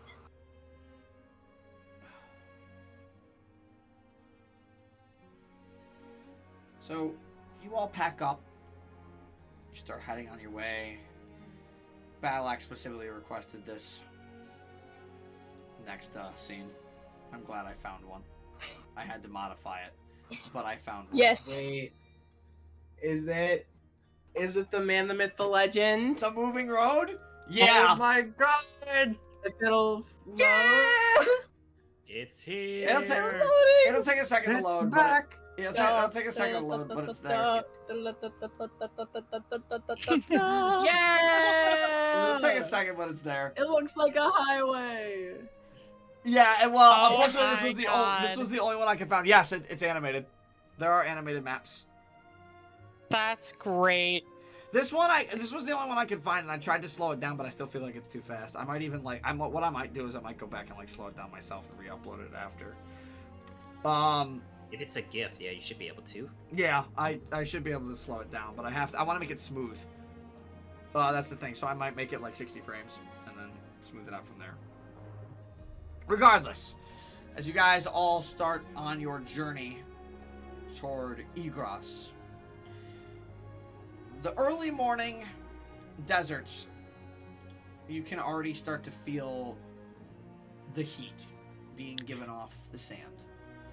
Ugh. Who would like to helm this first leg of the journey? Ooh. Who's Is Fuck this it, I'll do it survival? since I got Dude, back. really? This is going to be a survival or perception roll. Perception, Well- you say? You're gonna need our help. We're gonna do it with you. So We take those. I'll move on up. All right. Is Russell, you're going to take the first guide? I will. All right. You do have the assistance of Dixon and Waverly for this because they've traveled the deserts before. So you do get to roll. What are you rolling, survival or perception here? I'll actually take survival for this one. Okay. Any particular thing you're on the lookout for while making this roll? That's a good fucking question. Let's see. I just got back. Potential and moving mounds if there's like an underground earthworm or something, or Okay. All right. Go ahead and make me a survival roll then. You can have advantage on this as you ask Waverly and Dixon, like, are there any creatures that can like dig and burrow underneath the sand? And I mean, Dixon will reply to you, Russell. There's plenty, but as long as we keep our eyes open, everything should be all right. Alright. And that roll is, I'm so glad this is advantage, 23. 23. Okay. The first leg of the journey goes off pretty much without a hitch. You do occasionally come across the moving desert mound, and Waverly, for you, you recognize some of the creatures that you come across. You see little, kind of like a weird little like small sand whale moving through. Usually pretty friendly creature. You do see a pack of bullvox on your journey, which are basically just desert moose, which you would know about. And you can see them kind of being, like from a distance, you can see them being stalked by a pack of sabers, which you know is, natural prey for sabers. They kind of look like tigers is the best way you could put them, but they're not striped. They blend in really well with the sand, but with your survival roll, you're able to maneuver your way, and Waverly and Dixon still keep you on the right course. That's going to be a success. So who's the helm the next leg of the journey? And Waverly, you and Dixon can both do one as well. yeah, I mean, I might as well do one. Yeah. Do I get advantage? Yeah, 'cause well, Dixon- you're from Erementhia, so yes, you would get advantage on this anyway.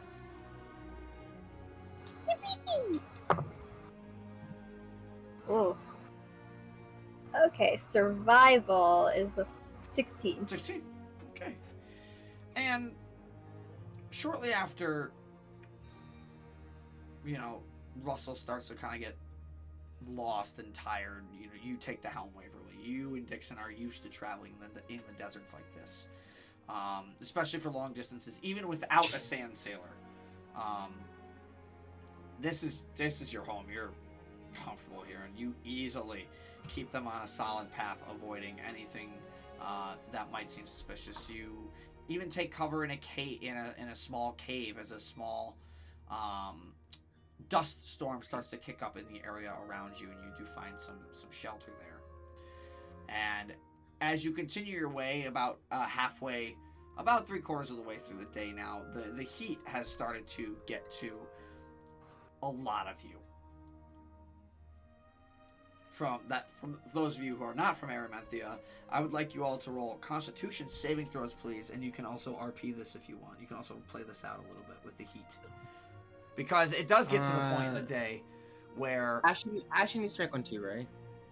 yes, it does get to the point in the day where the heat does become unbearable. Waverly and Dixon seem to just keep trekking here. Again, they're used to the heat. But anybody not from Erementhia needs to make a con save for me. That's a 7 for Boot Scoot. Oh. Ow. Bootscoot, he's a construct. Oh no. He's a construct, yeah.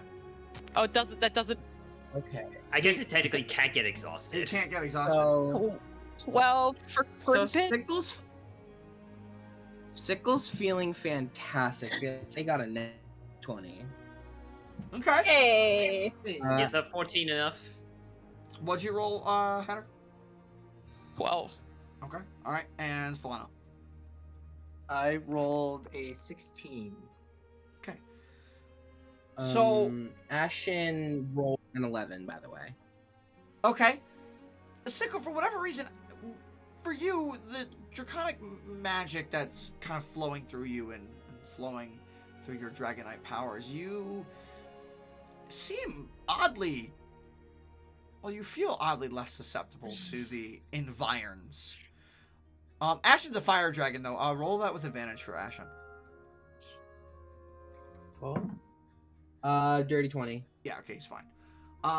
So you and Ashen both, being from this area, and especially with Ashen being a dragon made of fire, is used to, well, not made of fire, but is a fiery dragon, is a fiery Astra, is made of, like, is used to heat like this.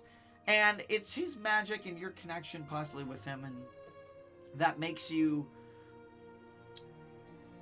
fine as you travel through.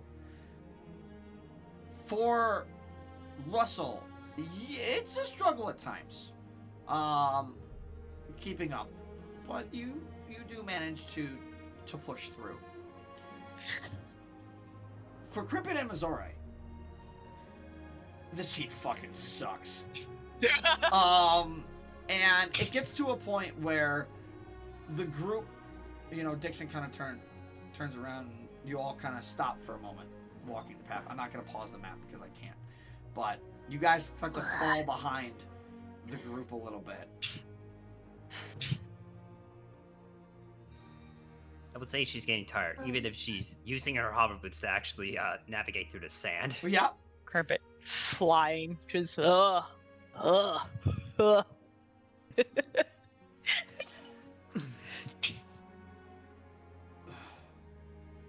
Y'all okay? Not very good, honestly. That heat's unbearable. I'm fine. That's Make sure you guys fine. drink water. Oh, yeah. Honestly, you got to keep your hydration up out here as much as you can. Hey, Russell, mind if we use your frostbite spell to maybe chill the water? I think that'll I help. don't mind one bit. I was actually going to ask if I could frostbite something. Sure. Good old cold glass of water coming right up. Should we stop? Do you all need to take a break? I would like that. All right. I'd wait just a moment to catch our breath. We can stop for a bit, yeah. Alright. I'm just gonna open up this other desert map that I had Me. ready. I'm just opening up this other one I had ready. I'm just gonna throw, yeah. You guys are all kind of like, it doesn't matter where you are, so you all kind of stop by some broken structures, some more relative like walls, some old walls, an old pillar, possibly like buried partially in sand, what used to be an old building. As you all kind of stop here, Dixon's gonna just kind of walk over to this pillar and just kind of look at it. He's got his arms crossed. He's just kind of looking at things.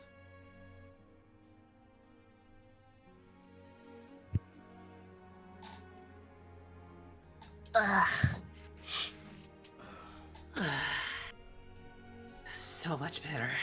After downing the ice cold water. Yeah, Crimpet just too. take a breather for a few minutes, then and we'll get back on the road. Honestly, it's a Okay. pretty good thing that you bought that decanter. Good water is pretty hard to come by in Erementhia, especially out in the arid deserts like this. As Dixon says this, Boot Scoot is just dumping the decanter over his head.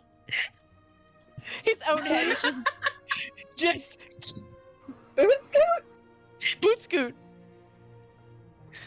didn't know constructs could get hot.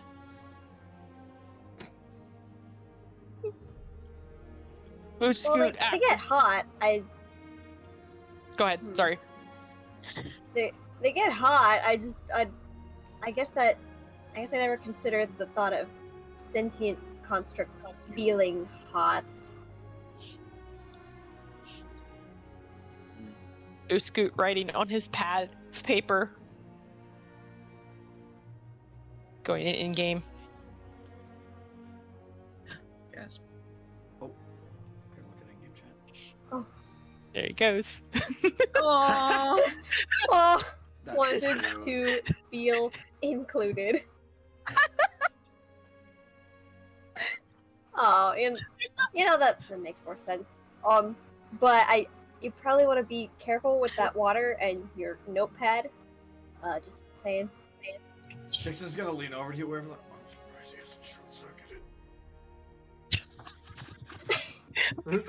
Roll perception, see if he heard I that. want to roll perception too. No! Yes. I'm not Perception's rolling wisdom perception. based, right? Sickle's currently just Sickle's preoccupied. They're not listening. Okay, Russell wasn't here for our conversation about eavesdropping. No, he was not. That's true. I wasn't. Alright. Well, also Sickle's working. I want to say in this like downtime, Sickle's is kind of working more on the project. Maybe finishing the first half of it. Yeah, That's a 9 for Boost Scoot. He probably didn't hear that. no. Too preoccupied with the running water. Hands the decanter back to Crimpet.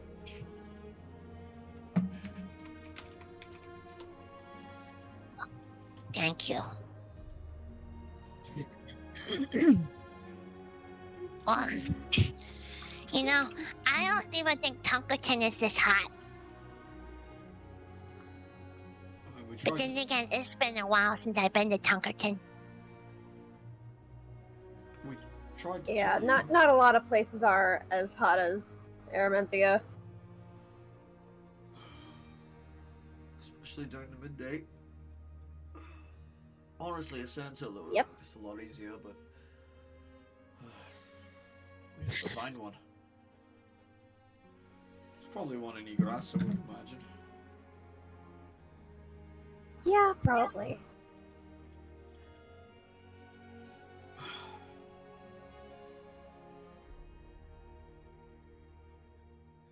Well, we still got a little bit to go. We should keep moving.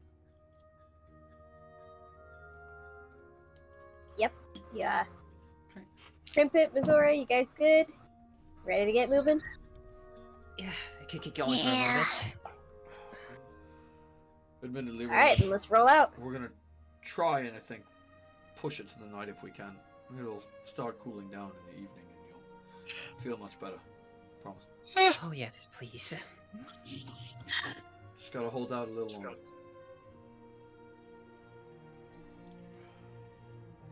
On that note, can someone roll me a d20? Me, I want to do it. Okay. I rolled it last time. Somebody else Yeah, do it. it's gotta be a different person. Battle Axe got it. We're in first day in Erementhia. Don't let me down. Mwah.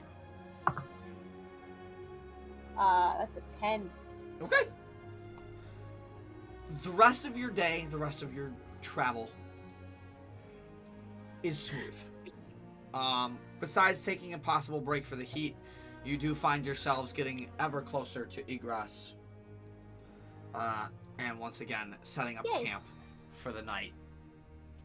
And as you do, it's one of those situations where it was a pretty successful day, and as the day turns to evening and the air starts to cool a little bit, this day, for whatever reason, feels a little bit more comfortable. It's not overly chilly. It's perfectly chilly. Not overly chilly, but it's perfect. That way, Mizore, you feel a lot more comfortable. Crimpet, you feel so much more comfortable now that the air has cooled down a little bit. And as you're all kind of sitting around the fire together, you're all having a little chat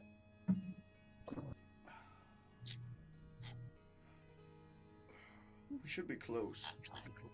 I feel by now. Would only want to think maybe half a day. If that. Praying we arrive in Egress by the afternoon.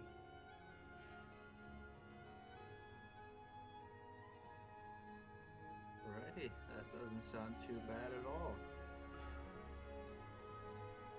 I mean, it wouldn't.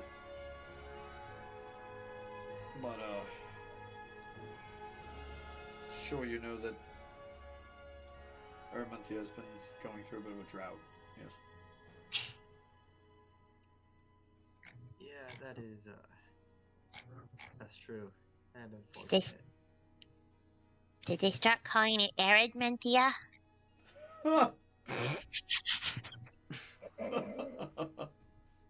It. despite the tone, she's smiling about it. I'm serious. What? What? I don't get it. Honestly, Dix is like trying to hold in his laughter because he thinks that one's too good.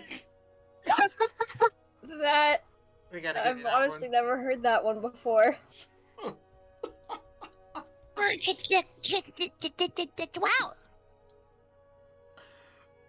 Erementhia. Erementhia. Erementhia. Ah, that one's good. Why didn't any of those chumps in the OSC think of that one? I know, right? Ugh. Oh my god. Okay, that one got me.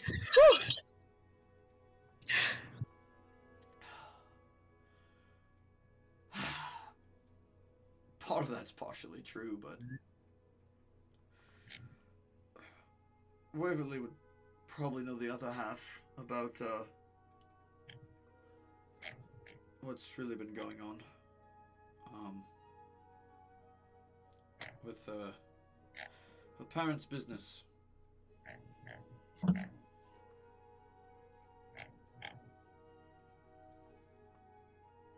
Yeah. Oh? It's pretty rough. Sickle leans in. Why Yeah. are you looking at me like that? I'm curious. I don't know anything about family or anything, so. Oh. Damn, I guess I never really have talked about him. Okay, so my parents are basically fishers. So they work in Port Pelos, but recent years this plague it's been really affecting their business. But they're too damn stubborn to realize that poignant fact. They're like, oh, we've been fishing for years and it hasn't led us astray. But it's like, guys, this isn't working. So anyway, that's kind of why I'm doing this and not that stuff. Oh.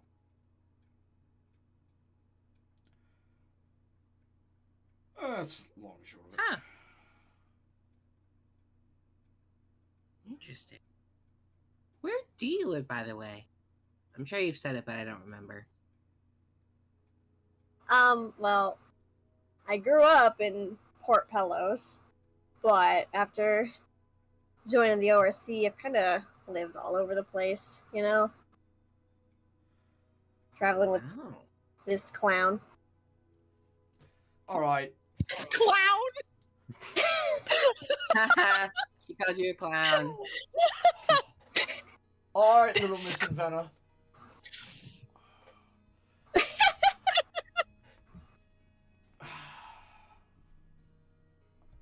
Crippet, quick, give me some crickets. Crimpet gonna be good. hands a handful of crickets. Hang on, I need to go over here. Crimpet hands a handful of crickets to Sickle. What's happening? They start eating like popcorn. Yes, I am a little Miss Inventor. What of it? Nothing. Dixon's giving you like a very sheepish smile. I just give a pat on the shoulder.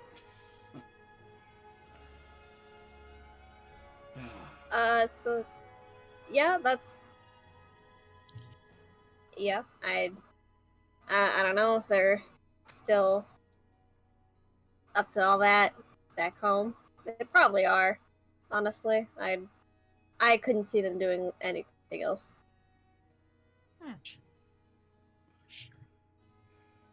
Admittedly, I can't speak on the matter. I've never actually met Waverly's parents myself. So, her word is the good word. And that's all I can really abide by. Yeah, well, it's been a while, so my word ain't the most assuring. Well, to me and the rest of the group, your word is as good as anybody else's.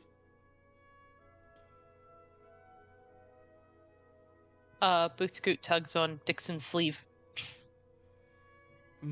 Oh God. He hands Dixon his notebook to Oh. show to Waverly. Oh, Oh. Oh. oh. What it like have a parent? Yeah, Dixon will like show it to you, Waverly, and then I'll hand the notebook back to Bootscoot.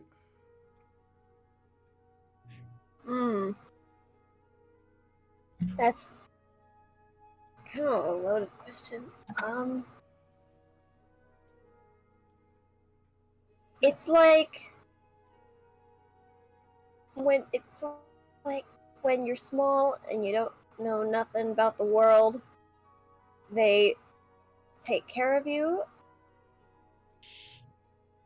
and then they eventually leave them once you're grown up to do your own stuff. God, that's a hard question. Huh.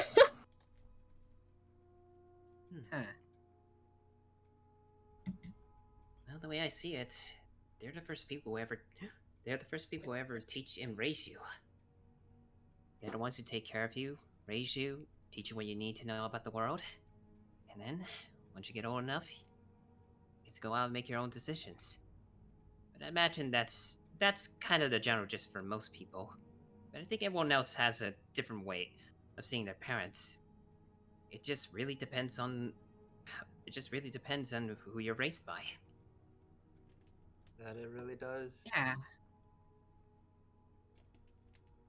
They love you with everything you got, And and you make so many memories with them. Sometimes you might have some differences with them. Other times you don't even meet your real parents, but you find ones that still raise you like one. Scoot's sketching again on his notebook and shows it to everybody. Crimpet just like awkward crunch. No, on her crickets. Oh, Huh. You know? Crimpet parent me? I mean, I guess if you think I about guess? Yeah, if you think about it that way. Technically. Depends on what you think of parenting, I guess. My definition's a little different or skewed because of my life. No, I just think no. That's the double. Crimpet has no words. Just like I don't know how to explain. Well, I really don't think it's more like whether you're Crimpet's dad or whether Crimpet is your mother. I think it's more of a. I always thought you guys had more of a sibling relationship. Like, it's not Yeah. one that's trying to, but it's not like one's trying to raise the other. But I guess it's more of the both of you are taking care of each other. So I think Yeah. you two. So I think if anything, you two seem to have more of a sibling relationship rather than that of a parent-child. Boot Scoot So they're considers this. roommates. This are their roommates. I mean, when you Do we really say that in character? Yeah. I mean, when you took me out. con- That took me out. when you consider the fact that Thank you. Crimpet, you invented Boot Scoot, right? Yeah. That I feel like could count as being a parent. Creating does not mean parent. Sickle gets very defensive very quickly. But Oh, That's true. but they look out for what they created, do they not? I mean, Crimpet does. They kind of slump back down. So who's to Well- say? So who's to say it's not apparently or bond between the two of them? I don't know. I'm just spitting out ideas at this point. Well, I can. I mean, I can't say that I really taught Boot Scoot stuff. But Boot Scoot's kind of learned on his own. Huh.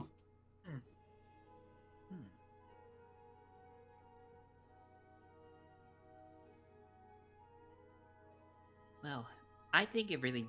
Well, I think you two are a bit of a special case. I think it matters not whether they're your siblings or your parent-child, but what matters is that you guys essentially look at each other as family. Yeah. I agree with her.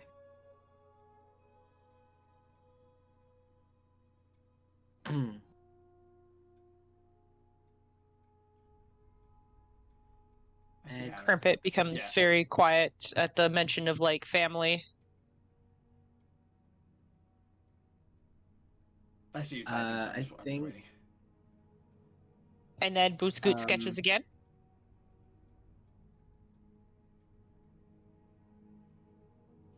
Family, Crimpet, yes. Family, you all. I think so. You're all quite But closely knit. Mm-hmm. I would imagine so. Yeah. My definition of family is also a little different than most people's, I think. How come? What makes it different? Well, I can't speak for everyone else, but you and I think are a little more similar. I don't know the people who gave birth to me. I was adopted. Oh, So, for me, family isn't about that, about blood or anything, but just connection in general.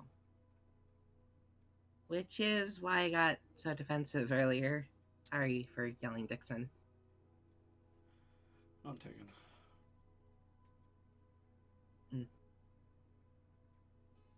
I consider all of you guys my family. We formed a good connection. We've protected each other in various ways. But that's just me. You guys might have different definitions. It's interesting. he's saying it's Philo Town. It takes a village. Fair I mean, enough. it takes a village to take care of everybody. Well, we think's different because it takes a village to build it, and we build it. But Sickle ruffles Crimpet's head. Like ruffles her hair. I get it. I like that.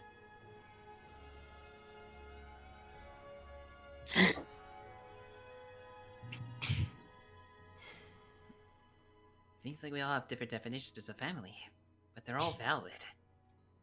Whether you're blood related, or it's people that raised you despite not being in blood related, or even the people you travel with, or even just people that you've lived with for a while. I think in a sense, they all are family. It just depends on the person. It just depends on the person and and their circumstances they lived in. I'm inclined to agree. I wonder how Frisk is.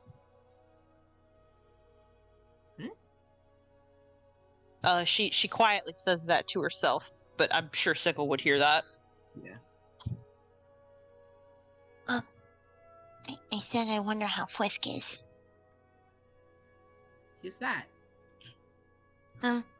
Frisk, he's a bat. He's a Nyctivori like me. He's really tough for a Nyctivori though.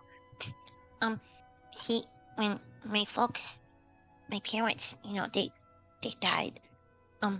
His mom took me in. Mr. Wallace. Oh. And Frisk is he's a, I don't know if I call him my brother, but he's always looked out for me. But he wanted to leave Sphealo Town, and he wanted to do mercenary work. So he left before I did. Why does that sound so familiar? Hmm? Oh, why does that sound so familiar? What do you mean? The whole leaving a place to do mercenary work.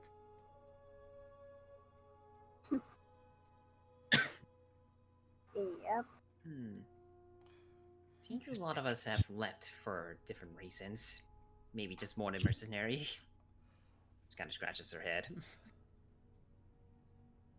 Yeah. I can't say Mr. Wallace was thrilled about that.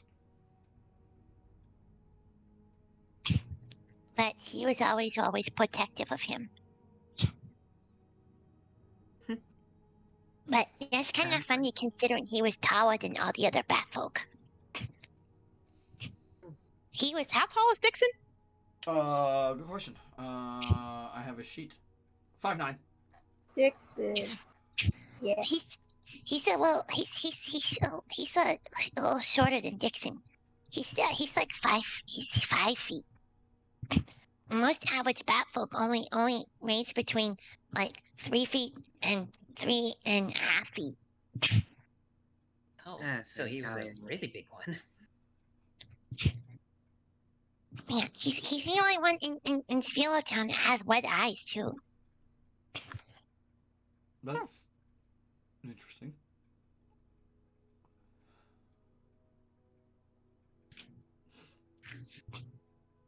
I wonder where he is now.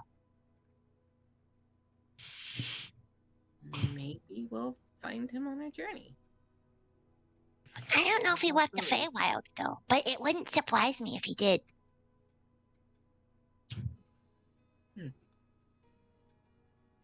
Well, we'll keep an eye out, okay? Okay. In time. We'll, I suppose see what we can do to help everybody. Yeah. I mean, all of you seem... I've mentioned this many times already. What you're all doing is very... very important. It's big. It's bigger than anything I'm dealing with. It's bigger than anything I think individually we're dealing with.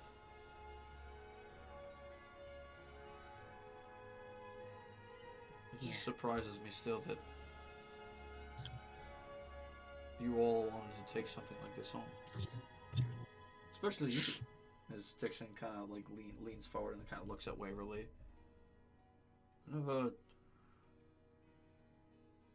Well, I knew you were a bit of an adventurous type, but I never expected you to want to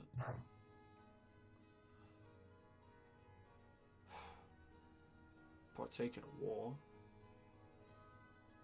Or, I guess, no, it just doesn't sound right. Can't put my finger on it. I can't think of.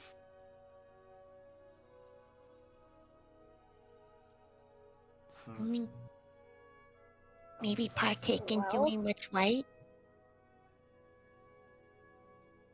Guess you could consider it the ultimate mercenary work.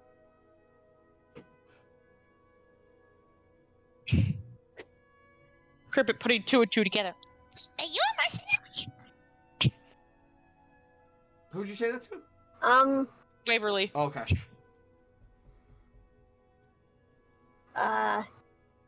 Technically, sometimes,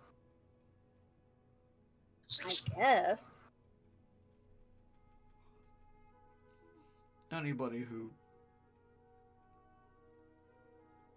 worked for the ORC is technically a mercenary, as Waverly put it. Oh, I see. Right, she wasn't there for that. It's the Obsidian Research Commission, basically a big organization here in Erementhia that does investigating of ruins around here and other stuff. And not just in Erementhia, around the whole continent, although one thing has always eluded them.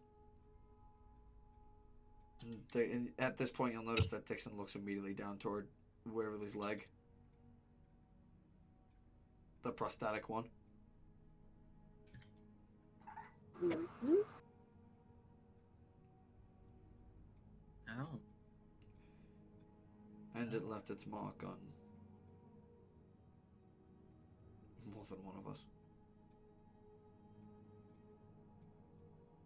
Yeah, that place is a bitch. Yeah, you'll see as Dixon says that, and Waverly says that Dixon's gonna like take, he's gonna like lift up part of his shirt, and you're gonna see like across his chest is just a massive burn scar. Oh.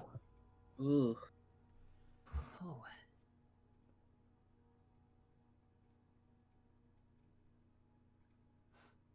Boots sketching again. I'm gonna lose it. I've already. Or see professional snoops. I mean, not us, but there is the whole export branch. Boots nods like, okay. Yeah.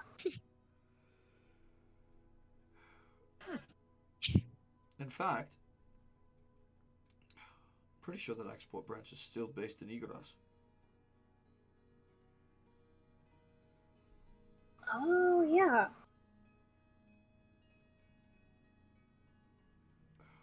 It's just been so long since we've been there that who knows what's changed.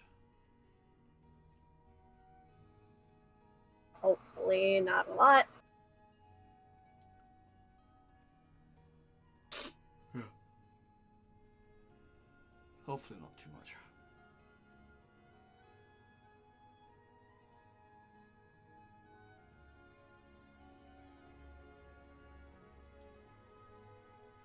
Well, it's getting late. I think I'm gonna turn in. Alright. And Dixon will walk over to the tent. Mm-hmm. He'll turn in for the night.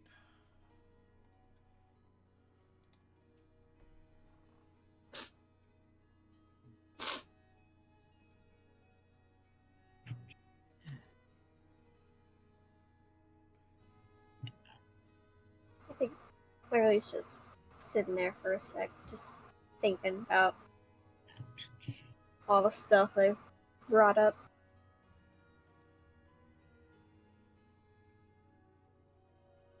You feeling alright, Waverly? Yeah, I'm alright. Just thinking is all about everything we got to do here. Yeah. I'm excited to see what more your home has to bring for us, though. Yeah, hopefully no more monsters that ambush us. Or 'Cause maybe yes, more of once those, ya- because they look tasty. I If Maybe we four should of those do specify come, the smaller ones. if four of those do come, I hope it's not in a large quantity. I want to try to keep you guys alive as best as possible. That's a good point. yeah. I would like to not die. That's sad. Hey, I wonder how we if- should cook up those drakes. Ooh, okay. So, You want to eat more monsters? Be my guest. You Yeah, don't think I'm that, gonna. you don't think that's weird that we're eating them, do you? No. I mean, they tried to eat us. Circle of Life. It's the circle Circle life. of life. Because I was gonna say, I would like to eat as many bugs as I possibly can. If big bugs try to eat us. Sure. Okay, well, there's a lot more bugs here than you probably think, so power to you. Just looks so excited, like, yes! She has the waku waku look. You don't understand how much Crimpet loves eating bugs. Yeah, there's probably more scorpions, spiders, scorpions. So they. So this is Russell, Australia. I said know? the same thing. I said This is the same Australia. thing. I said the same thing. What the fuck? know, That's David- twice. Jamin, we honestly should have seen this coming. I know. We're talking as they're talking about like eating bugs. Sickle just looks over at Russell. What you staring at? What you staring at? You're a bird person, right? Looks at himself. I think so. I think so. You don't Ew. know? Do you not do you why do you not like eating bugs? I thought birds ate bugs. Sickle. Kind of. What? It's a question. We probably should not assume. Can't assume in this agree. day and age. I am a cat person and I love fish. That's You more kinda- normal. Well, also like fish too.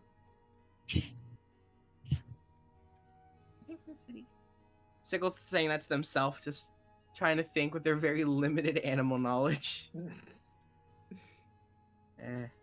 Blake always wanted new animals. Wattle's not an Awakakwa. He's a Kanku, right? Looks at himself again. Look like one, I don't think so. She's just so like, Oh, right. or like, Do you not know? Sickle just like, oh right, yeah, no, that makes more sense. Meanwhile, Crimpet Sickle is doesn't genuinely remember what an concerned. Aarakocra is. Sickle doesn't remember what an Aarakocra is. I rolled just an became- intelligence check. Hey, Oh, if I'd to remember. be fair, we've never encountered an Never encountered an Aarakocra Aarakocra. Oh, in for this real? campaign, Oh. so Wait, did we? I rolled a 5 intelligence check. There might have been to see one. If I remember. Oh no, I don't think Sickle was there for that. There might have been one Aarakocra that was mentioned in the campaign. Yeah, I remembered. Yeah, I remember because it was technically implied that when Yukikaze left for the ship at Vestop, the person handling the tickets was Oh, actually there. yeah. Yeah, But I don't think Sickle was there for that. No, Sickle was because it not. the But we ladies had and the there has been a men mention of separate. one Yeah. Aarakocra. Yeah. It was just Mizore and Waverly. Okay. Right. Okay, that makes more I sense. forgot about that. So it still checks out. That like, yeah, that makes sense. Yeah. What's an Aarakocra? Yeah. Yeah. Sickle doesn't say that, but they're like, "What the fuck is an Aarakocra?" Yeah, he thinks that. Liz, what? Did I ask a bad question? I'm just curious. I guess different flavor of bird person. Oh, okay, I get it now. Yeah, some are okay. Others back home, they're not so great. Can't think.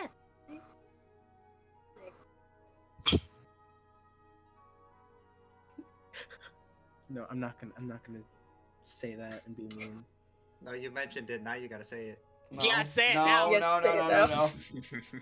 Sickle is just like, oh no, yeah, he is a different flavor because he's the flavor of bird that can't fly. Damn. Damn. Damn. Damn. Really went for it, didn't you?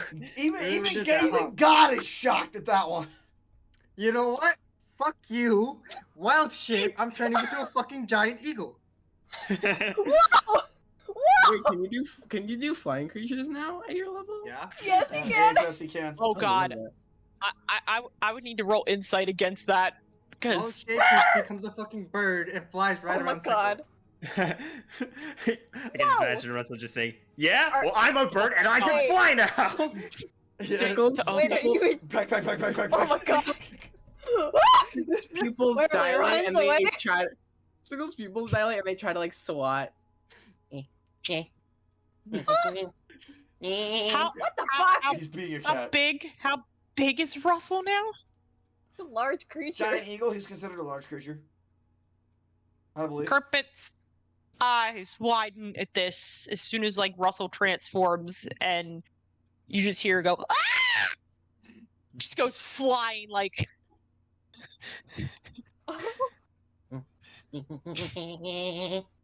He's trying to swat at you, Russell. He's trying to Yeah. swat at me. Russell. The fuck?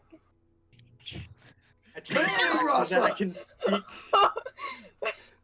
Big Russell. So what's that about me not being able to fly? You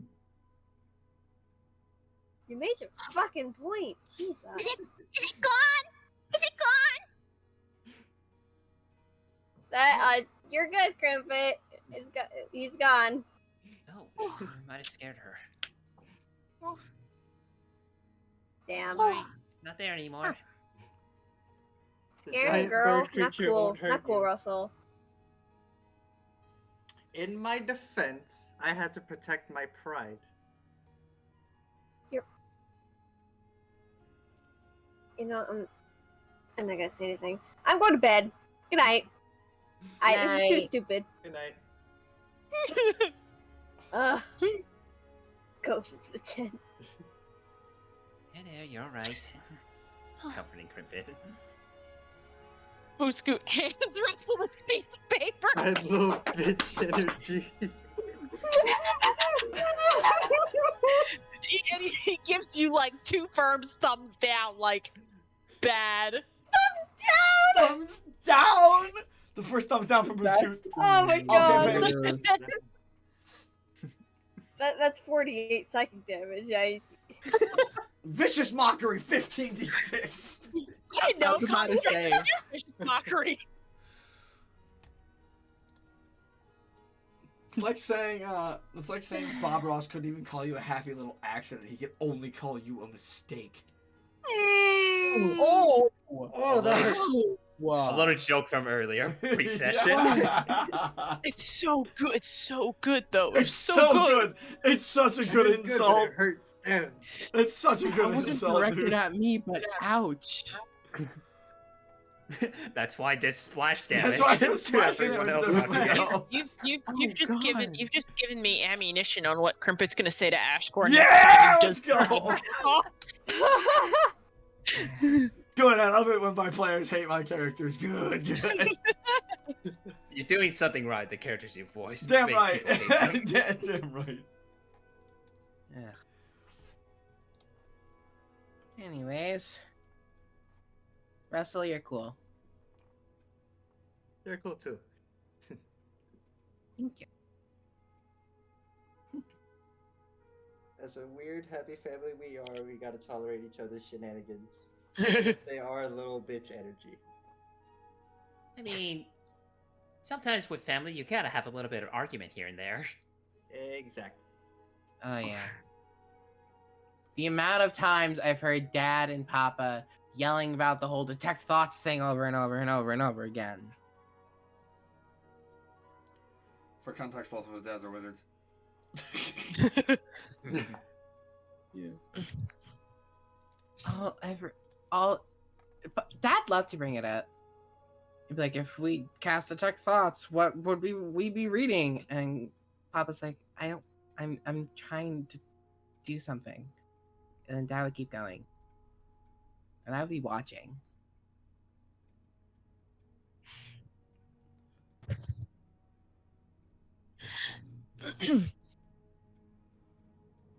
Well, it's either that Your or silence is concerning. well, it's either that or it's either that or the sending spell mishap. Oh. That was such a Yeah. good one. The last sending spell he sent me was just him saying, why sending such a pain? When it's only 25 words, and so he just sent multiple sending spells. Yeah. My spell Oh, Yeah. that slots. was so good. But my spell slots. Four spell slots. But my spell slots. My spell slots. But the spell slots. I don't care. Let me say more words to my son. Yeah. I think Sickle gets a little, like, slightly dejected at that. Like, at the thought of everything. Just being like, I hope Dad's okay. He's all alone in the house now. I get you. You're not the only one who has family that sometimes thinks about you when you go on your own journey. Yeah.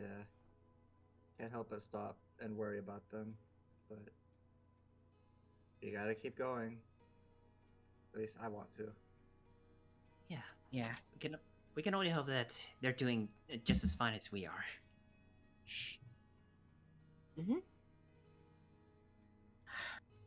Alright. That's enough excitement for me today. I'm gonna try to get... Yeah, we should turn in for the night. Hopefully we make too much disruption for Dixon. Yeah. The desert sucks. There are no trees, and they sadly go into, like, one of the tents. I'm with you there, and it's just too hot. There. Alright. Everyone returns to their tents and or sleeping places one final time. No one else has to take another long rest because everybody already did, but obviously, Solano, you can re-roll your wheeler well. As we get into the final day of travel, or the final morning of travel, as everybody packs up one last time, we'll move back to this road. I would like one other person to roll me a d20, please. This is the last one. I will roll a d20. You know, I'm gonna use this one. Don't fuck me on this. Alright? You and me.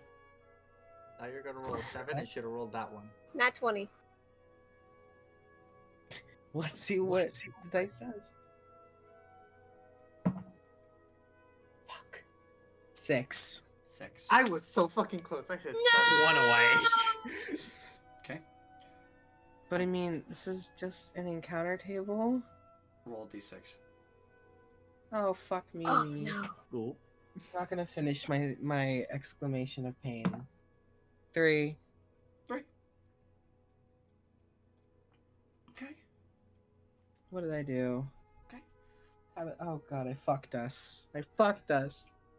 Maybe As we'll see. you continue to travel, you, in the distance, as you crest over one of the desert dunes, see a small oasis town. Not very far off now.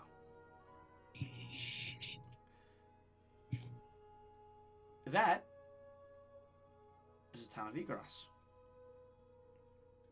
Oh, thank God. And kind of standing a little ways away from the town of Igras, there seems to be a merchant of some sort. You can see a small caravan in the distance, and you can see 4 figures kind of like surrounding the caravan. Squint. And anyone would like to roll me a perception check? Based off sight. Russell. Sight. Are yes, we it's all based rolling? on sight. Ugh. I want to roll that. An 8 for Crimpet. What do you got for me, Boot Scoot? Please be better. 14. 14. Okay.